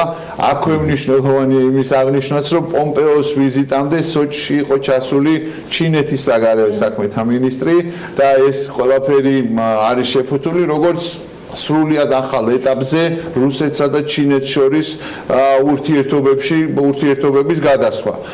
რუსეთი ამის დემონსტრირებას ახდენს, რომ ჩინეთისკენ ახდენს შებრუნება 180 გრადუსით, ეს რაღაცა განსაკუთრებული სასიყვარულო ურთიერთობები აქვს რუსეთსა და ჩინეთს, თუმცა ობიექტურად უნდა ითქვას, რომ ამით კარგად მანიპულირებს ამერიკის შეერთებულ შტატებს უნდა დაახლოებით ნიქსონ კისინჯერის პერიოდის ვითარების გამეორება, როდესაც რუსეთთან საბჭოთა კავშირთან ურთიერთობების დასაძაბად მათ გამოიყენეს ჩინეთსა და საბჭოთა კავშირს შორის არსებული ურთიერთობების დაძაბულობა და მაშინ ეს ჰენრი კისინჯერის დიდ შედეგად და დიდ მიღწევად ჩაითვალა, როდესაც მათ შეძლეს რომ გაეღრმავებინათ ეს კრიზისი და ურთიერთობების დაძაბვა საბჭოთა კავშირსა და ჩინეთს შორის. ასეთივე მიდგომით არიან, ოღონდ საპირისპიროდ რუსეთსა და ჩინეთთან მიმართებაში. ტარიფები გაიზარდა. ჩინელებმაც თქვეს, რომ 1 ივნისიდან 60 მილიარდის ამერიკის შეერთებული შტატების პროდუქციაზე იქნება შემოღებული ტარიფები, მაგრამ რადგან თქვი, რომ ოპტიმისტი ვარ, ყველას აქვს განცდა და განწყობა, რომ შეთანხმება მაინც მოეწერება ხელი, ეს არ მოხდება შეიძლება დღეს, სხვა ზეგ, მაგრამ წლის ბოლომდე ამერიკის შეერთებულ შტატებსა და ჩინეთს შორის სავაჭრო შეთანხმებას აუცილებლად მოეწერება ხელი, რაც დაანორმალიზებს და არეგულირებს ჩინეთსა და ამერიკის შეერთებულ შტატებს შორის ამ ეტაპზე მაინც ურთიერთობას, იმიტომ რომ ერთ მნიშვნელოვნად მოუწოდებ ყველას ადევნონ თვალყური აშშ-ს და ჩინეთს შორის ნომერ პირველი სახელმწიფოსთვის მაღალი ტექნოლოგიები იქნება ეს თავდაცვა, ვაჭრობა, ინფრასტრუქტურა თუ ზოგადად ზე სახელმწიფოს სტატუსისთვის ბრძოლას აქ არის სუპერფინალი შენი ტოჩინოშინი წარმატებით მიდის და ნაცნობაშიზე იბრძვის, მაგრამ აქაც ტიტანების შერკინებაა და ამას ადევნეთ თვალყური, არანაკლებ საინტერესო საყურებელია ამ თვალსაზრისით და მნიშვნელოვანი ჩვენ. თვალსაც მივადევნებთ და ბევრს წავიკითხავთ Forbes-ის ვებგვერდზე შენს მიმოხილვებს, არც საქმიანი დილის სტუდიაში ჩამორჩებით პრინციპში მოვლენებს. მადლობა დღევანდელი მიმოხილვისათვის. შემდეგ 4 შაბათამდე საინტერესო ბლოგი გელოდებათ Forbes-ზე. იქამდე ალექს პეტრიაშვილს BMG-ს და Forbes Georgia საერთაშორისო მიმოხილვას უნდა დავამშვიდობა, თუმცა წინზე კიდევ ერთი ძალიან საინტერესო სტუმრობა და თემა გველის მცირე სარეკლამო პაუზის შემდეგ.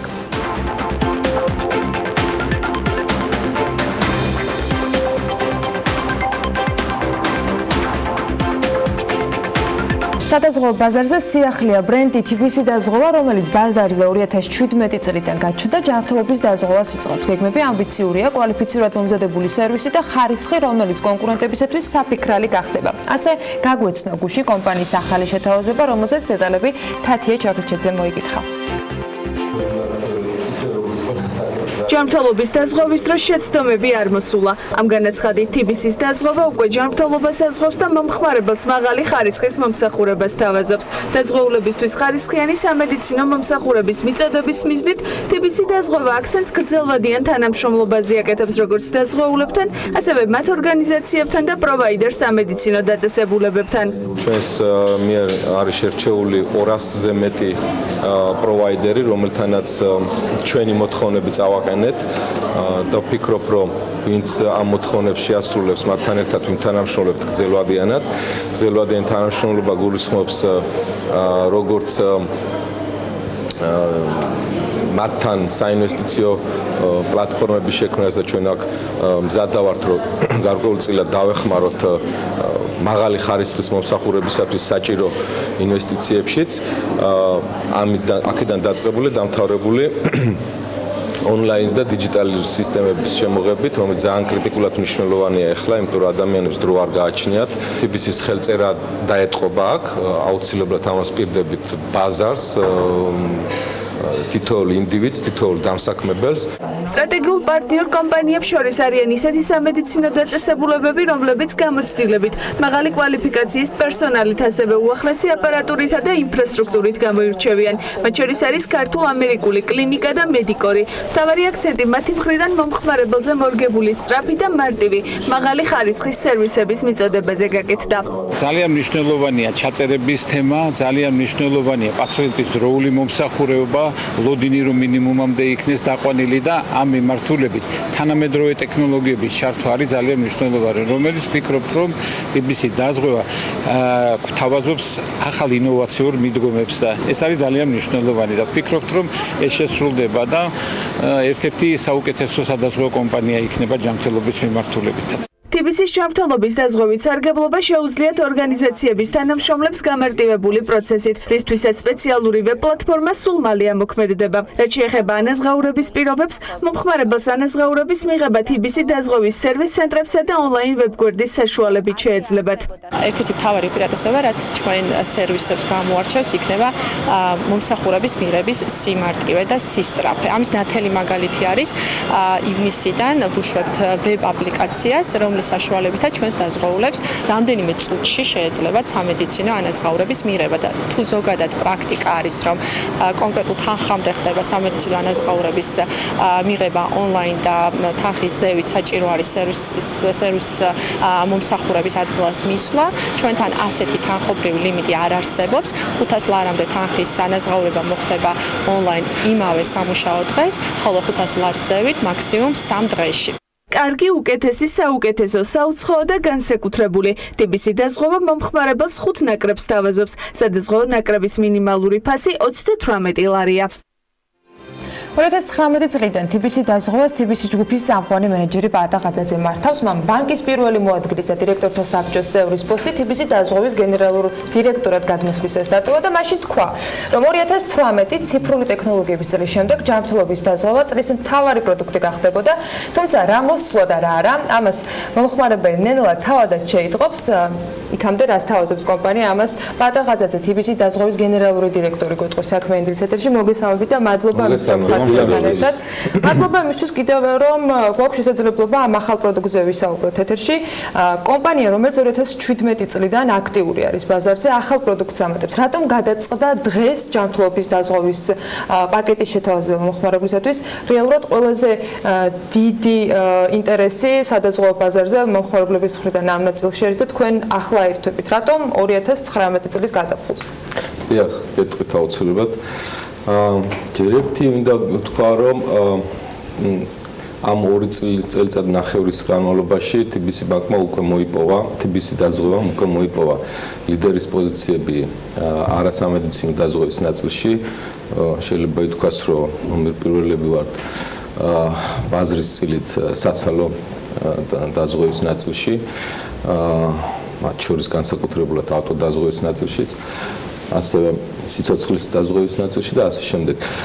მაგრამ ეს პერიოდი არ დაკარგულა, ჩვენ ძალიან ყურადღებით ვადევნებთ თვალს და არა მარტო ვადევნებდით, სწავლობდით ტრენდებს და ტენდენციებს საქართველოში და უცხოეთში.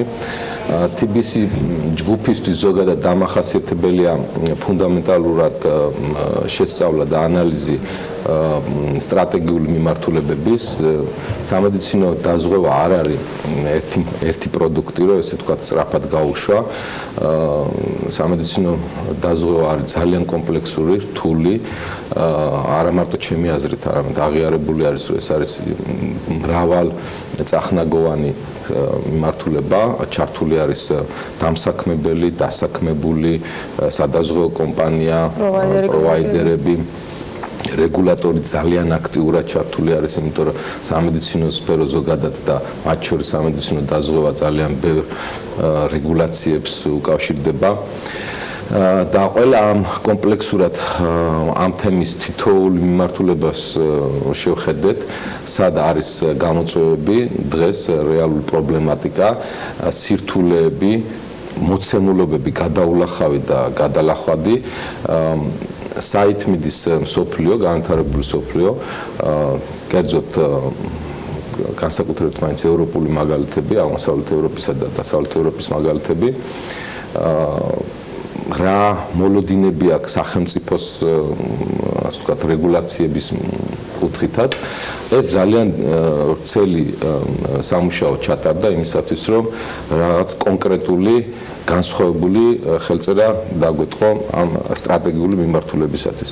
ვფიქრობთ, რომ ძალიან ბევრგან ამოხსნა ვიპოვეთ, ამოხსნის პროცესში ვართ ზოგიერთი პრობლემატიკის, მაგრამ მთავარი მაინც არის გლობალური ხედვა და იმის წარმოდგენა თუ დღეს სადავართ და როგორი უნდა იყოს. რა გამოწვევებია დღეს უკვე, რომელსაც პასუხობს TBC დაზღვევის ჯანმრთელობა? აი, ჯერ პასუხობ, ჯერ ახლა დავიწყე. ხო, მაგრამ უკვე გაქვთ ნაპოვნი, ეს თქვათ, პასუხები და ამაზე გეტყვით. აი, წარმოდგენა რომ შეგვიქმნას გლობალურად ბაზარზე, ქართულ ბაზარზე, საქართველოს ბაზარზე, დაახლოებით 600,000-ზე მეტი დაზღვეული არის სამედიცინო დაზღვეული. ძირითადად კი არა, თითქმის მთლიანად ეს არის კორპორატიული დაზღვევები, ანუ დამსაქმებლების მიერ თავისი დასაქმებულების დაზღვევა.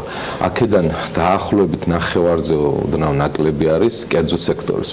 დანარჩენი სახელმწიფო public სექტორში არის დაზღვეული. საშუალო თვიური პრემია არ აღემატება 28 ლარს. დაახლოებით ეს არის 10 ევროზე ქვემოთ, უფრო ნაკლებიც. მაშინ, როდესაც იზრდება წამლებზე ფასი, იზრდება სამედიცინო მომსახურების ფასები, იზრდება ზოგადად კომფორტის მიმართ ყოფაქცევის მოდელი, ანუ ცხოვრების სტილისგან გამომდინარე პრევენციული ზომებით, რომელსაც ადამიანები მიმართავენ, ამ ნაწილში თანხას ხარჯავენ, ნაწილი ეხება სამედიცინო დაზღვევას, ნაწილი ვერ ეხება, ანუ თქვათ იგივე ჯანმრთელობის დაცვის კუთხით, იგივე ფიტნეს კლუბებში და ასე შემდეგ.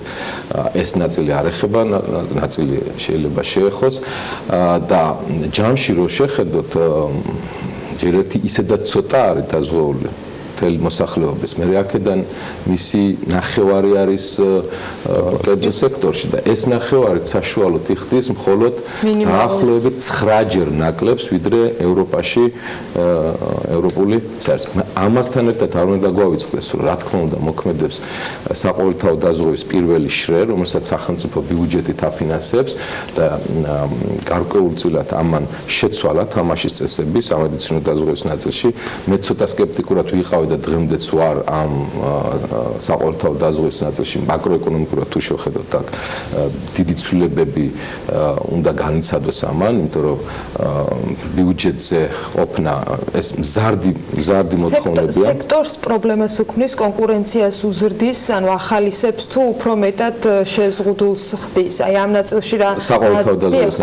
არა, ეს სოციალური პოლიტიკის ნაწილია უფრო, ვიდრე სამედიცინო დაზღვევის ინდუსტრიის ნაწილი, თუმცა ის სამედიცინო დაზღვევაც სოციალური პოლიტიკის ნაწილი უნდა გახდეს, მაგრამ ესეთი არჩევანი დღეს და ამ მოცემულობაში უნდა განიხილოს ნებისმიერ მოთამაშემ თავის თავი წარმოიდგინოს, ეს მომავალში, ჩემი აზრით, უფრო მეტ შესაძლებლობებს გაუხსნის, იმიტომ რომ ადრე თუ გვიან ბიუჯეტს ასეთი ტიპის სრულფასოვანი საყოველთაო დაზღვევის ნაწილში, საყოველთაო სამედიცინო მომსახურების ნაწილში ვერ შეეძლება, იმიტომ რომ როგორც გითხარით, დაახლოებით იზრდება დაახლოებით 20-25%-ით ჯამური პაკეტი, სადაც დაზღვევის წილიც არის, არა დაზღვევის წილიც არის, ადამიანები რასაც უნდა ხარჯავდნენ, ხო? შესაბამისად, ბიუჯეტი ამას ვერ დაეწევა ვერანაირად. თვითონ ბაზარი არის დაახლოებით 210 მილიონის. საშუალო ბოლო 210 მილიონი ლარის. საშუალოდ ბოლო 4 წლის განმავლობაში საშუალო წლიური ზრდა აქ ბაზრის იყო 12.3%. ეს ბაზრის ზრდა მეტყოლებს იმაზე, რომ პენეტრაცია კიდევ უფრო უნდა გაიზარდოს. ერთი და მეორეც გლობალური ტრენდი ისეთია, რომ 12.5% კი არა, ჩვენი შეფასებით ეს უნდა გაიზარდოს დაახლოებით 20%-ზე მეტი თქვენ მე ამით ვსაუბრობ იმას, რომ პოტენციალი სამედიცინო დაზღვევის ნაწილში არის გაცილებით დიდი და ეხლა ვთქვათ არსებულ ბაზრის წილებზე სტრატეგიული ფოკუსი პრაქტიკულად შეცდომა იქნება, იმიტომ რომ ეს არის სრულიად განსხვავებული ასე ვთქვათ სტრუქტურა შეიძლება მივიღოთ ბაზრის 2-3 წლის შემდეგ, მით უმეტეს აქ საყოველთაო დაზღვევის ნაწილიც შეიძლება შეიცვალოს და აი იქ უნდა ითამაშონ პერსპექტივაში სამედიცინო დაზღვევის სადაზღვევო კომპანიებმა. თქვენს პორტფელში რა წილის დაკავებას ვარაუდობთ სამედიცინო დაზღვევით და დღეს როგორ ნაწილდება TBC დაზღვევის პორტფელში სადაზღვევო მომსახურებები, რომელსაც ამ 2 წელიწადნახევრის განმავლობაში მომხმარებელს თავაზობთ. Როგორ ფიქრობთ, აი 1 წლის ჯამში ან 2 წლის თავზე ამ შეთავაზებიდან TBC დაზღვევის პორტფელი როგორ უნდა გამოიყურებოდეს? ჯერჯერობით სამედიცინო დაზღვევის პორტფელი ეხლა რამდენიმე კომპანიას აქვს, მხოლოდ ასე ვთქვათ მიზერია ჯამურ წილში. ჩვენი ჯამური საბაზრო წილი გახლავთ არასამედიცინო ნაწილში დაახლოებით 22-23%. და როგორც გითხარით, ლიდერები ვართ განსაკუთრებით საცალო ბაზარზე. ასე რომ დღეს არაფერიც არ გამოიყურება, დღეს პრაქტიკულად არაფერი. მიზანი რა აქვს ტიპის დაზღვევის? მიზანი არ არის, ეს მინდა გითხრათ, რომ მიზანი არ არის სამედიცინო ნაწილში, სხვა დანარჩენ ნაწილში, რა თქმა უნდა, ამბიციური მიზნები გვაქვს. სამედიცინო დაზღვევის ნაწილში ნამდვილად არა გვაქვს ბაზრის წილების ამბიცია, იმიტომ რომ ვიცით, რომ სრულად განსხვავებული სტრუქტურა იქნება მიღებული, თუმცა გვაქვს ამბიცია, რომ იმ სექტორზე, სადაც ჩვენ ხედავთ ყველაზე მეტ განვითარებას და ეს კერძო სექტორს ეხება მხოლოდ კერძო სექტორს, აქ ჩვენ დავიკავებთ მნიშვნელოვან წილს დაზღვეულების რაოდენობის კუთხით. ფინანსურად ეს შეიძლება გამოისახოს თუ დაყოლათლიანი სამედიცინო დაზღვევის ბაზარი ისეთი ტემპით ვერ გაიზრდება, როგორც ეს სექტორი, გულისხმობ საშუალო და მაღალანაზღაურებად კატეგორიას დასაქმებულებისა. ამ ნაწილში ჩვენ გვინდა მნიშვნელოვანი გარღვევა ვიპოვოთ, იმიტომ რომ რეალური შესაძლებლობები და მოთხოვნებიც და სენსიტიურობაც განსაკუთრებით აქ არის, იმიტომ რომ ყველა სხვა დანარჩენ ნაწილში წვდება სახელმწიფო საყოველთაო დაზღვევა, დაბალ პრემიალური მასობრივი ტიპის დაზღვევები, თქვათ იგივე რაოდენობრივად დიდი დამსაქმებლები, ვინც არიან ხო ქსელური ქარხნები და ასე შემდეგ. ეს ნაწილი ამ ნაწილში დიდად არ იზრდება, იმიტომ რომ აქ საყოველთაო დაზღვევის ნაწილიზე ფართოდ ფარავს.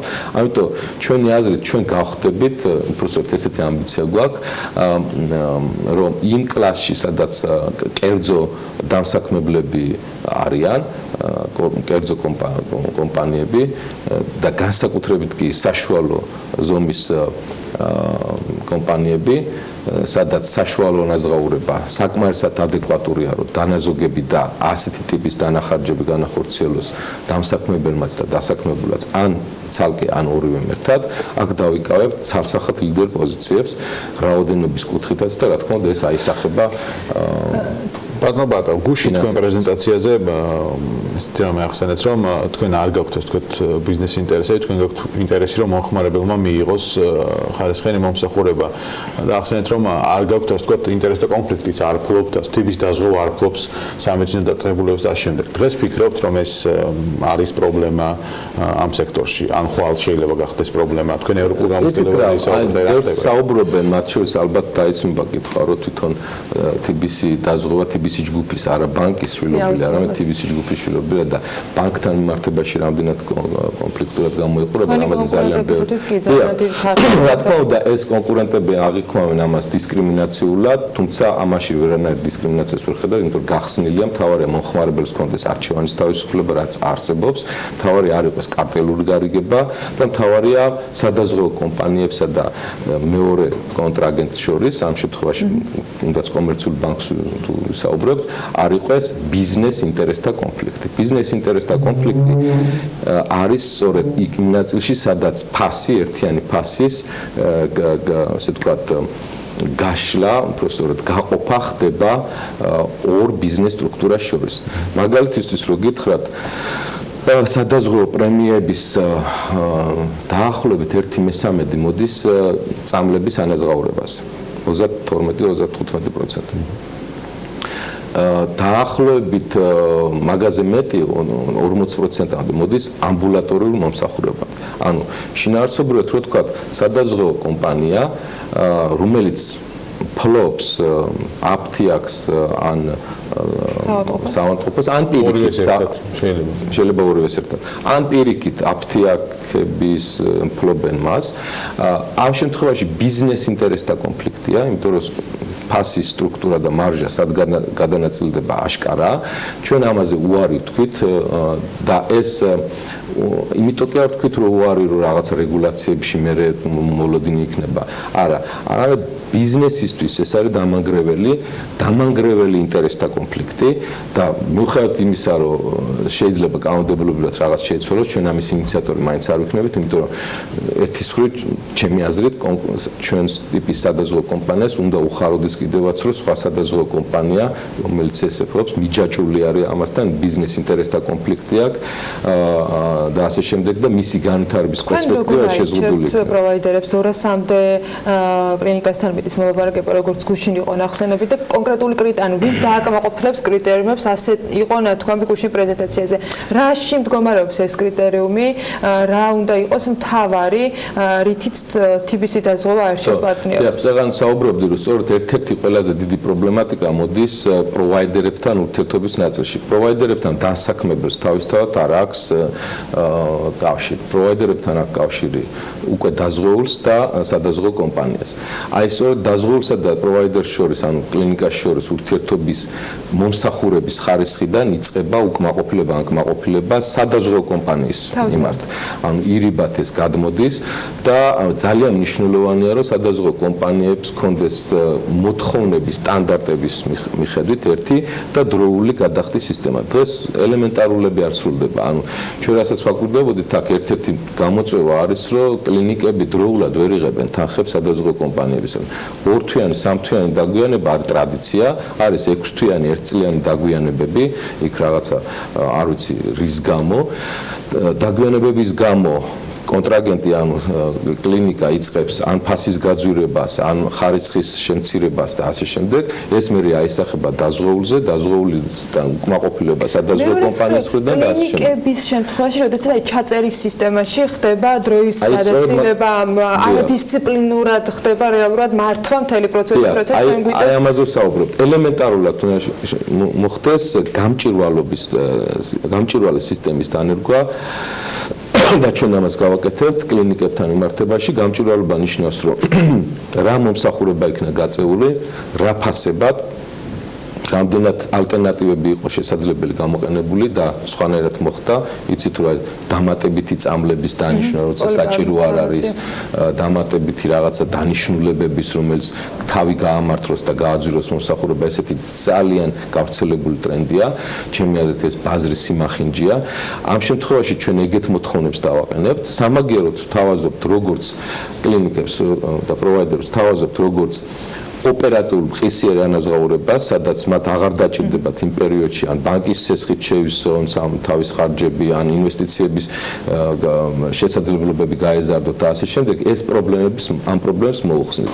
სამაგიეროდ ასევე ვთავაზობთ, რომ ჩვენ გვექნება 4-5 სტანდარტის დაახლოებით 5 ტიპის სტანდარტი შეიძლება იყოს ესა მომსახურების ხარისხზე და თითოეული ხარისხის მიხედვით შეფასდება, ასე ვთქვათ, ბალები, სკორინგი მოხდება და იქნება ადმინისტრაციული მას ჩვენ ვერ ჩავდებთ, იქნება სამოტივაციო პაკეტი. ანუ იმ შემთხვევაში, ვინც იქნება ყველაზე კარგი, მარტივად რო წარმოვიდგინოთ, ვთქვათ,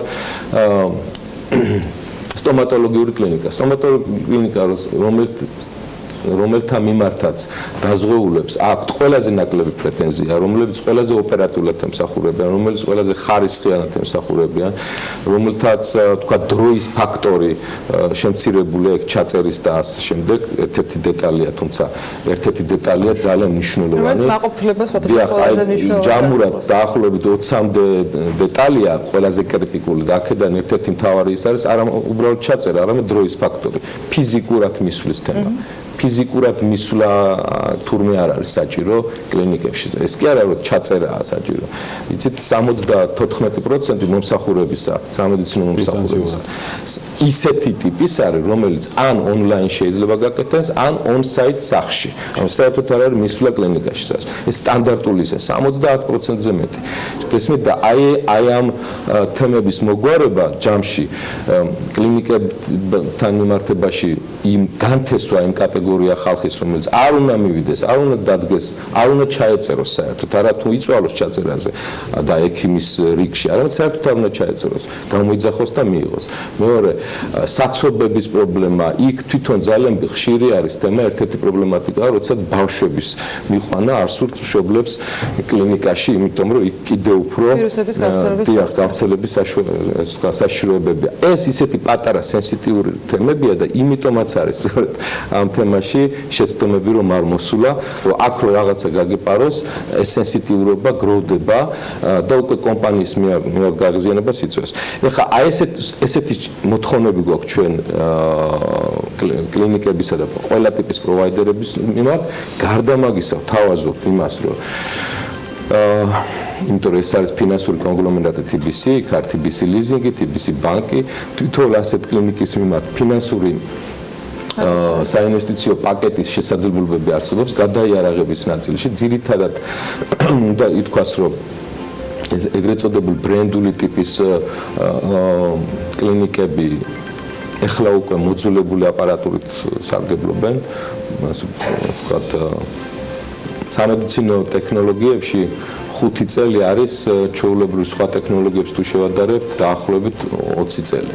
ანუ ძალიან მალე ცვდება და ძალიან ბევრი სიახლეები. ეს არის განაცხადი, რომელთაც არა მხოლოდ მომხმარებელი, ანუ ადამიანი, არა მხოლოდ კომპანიები, არამედ უშუალოდ პროვაიდერებიც მომავალში ძალიან ბევრ სარგებელს ნახავენ და დაწესებული ვარ, ბევრი სიახლე გველოდება კიდევ TBC დაზღვევისგან. ძალიან დიდი მადლობა ძალიან საინტერესო საუბრისათვის და თემებისათვის. პატა ხაძაძეს TBC დაზღვევის გენერალური დირექტორის მასპინძლობით საქმიანი დილის ეთერში თემაზე, სადაც შეცდომები არ მოსულა. მადლობა მას კიდევ ერთხელ იმისთვის, რომ იყო ჩვენთან ერთად დილიდან. ახლა მცირე სარეკლამო პაუზა გველოდება და რამდენიმე წუთში გიბრუნდებით.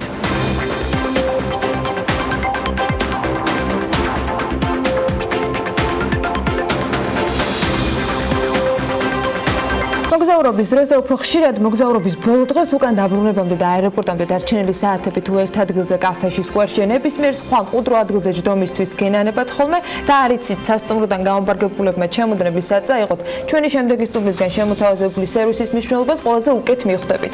საჭიროებით კი თბილისში ჩვენზე მეტად smart case-ის მომსახურება ტურისტებს გამოუდგებათ.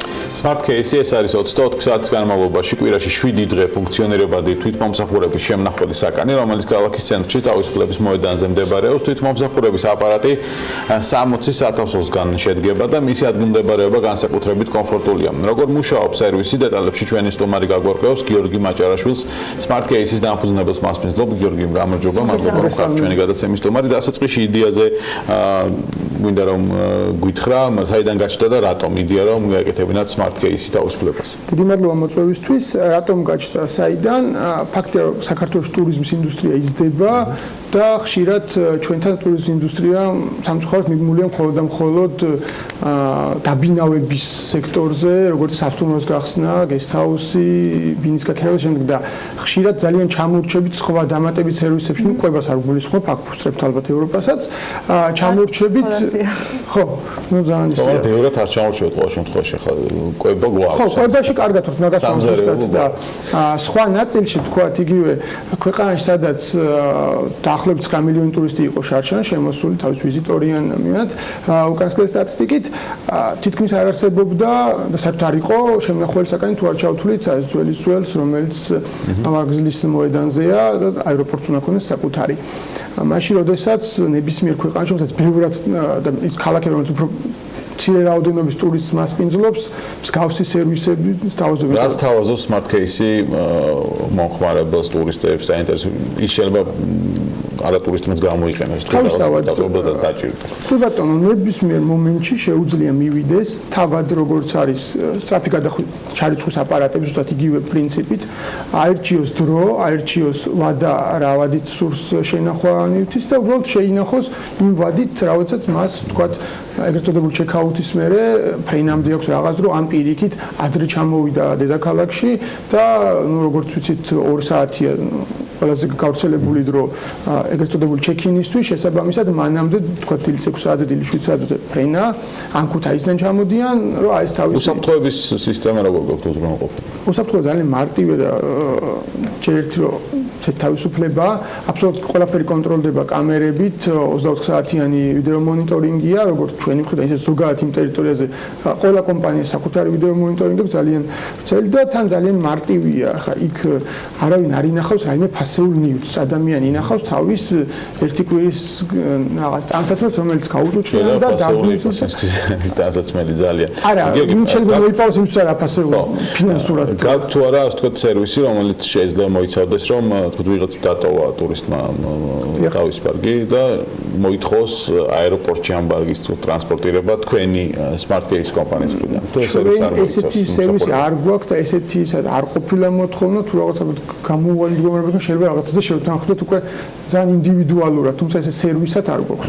უფრო მეტად ტურისტები იყენებენ სერვისს თუ არის შემთხვევა, როდესაც თქვა იგივე თბილისში გადაადგილებისას ნებისმიერ ჩვენგან შეიძლება დაჭირდეს რაღაც ნივთის დროებით შენახო, როცა სხვა მიმართულებით საქმეზე შეიძლება შეიძლება რომ რა თქმა უნდა დაჭირდეს მით უმეტეს გვერდზე სავაჭრო ცენტრებია, ასე შემდეგ, ხა თავისუფლებაზე, თუმცა ჩვენი დაკვირვებით რაც უყურებთ ეს არის თითქმის ტურისტი რომელიც ან ელოდება ტრანსპორტს არ უბრალოდ თავისუფალი დღეს საღამოს მიდის ან საერთოდ არ რჩება თბილისში არაპირებს ღამის თევას მიდის არ სომხეთში ან დღეს არსებული მოთხოვნიდან გამომდინარე დგას თუ არა საჭიროება სხვა დამატებითი შემნახველი ლოკაციების თქვა გაჩენის და ფიქრობთ თუ არა ამაზე კი ვფიქრობ დამატებაზე რამდენად დგას ამას გვანახებს დრო უბრალოდ ეს პლუს ანუ რაოდენობა რაც შემოწ საქართველოს ტურისტ საკმაოდ ბევრია მეორე პრობლემაა რომ იმ ტურისტმა არ იცის საქართველოს გავს სერვისი არსებობს მე მინახავს ბევრად პატარა ქვეყნებში ბევრად პატარა ქალაქებში დაბალი რაოდენობის ტურისტი სადაც ინფორმაციული ნაწილი უკვე კომპანიის მხრიდან უნდა იყოს კი თუმცა ერთი კომპანია თუ არ შეძლებს სრული ინფორმაციას და მინახავს სადაც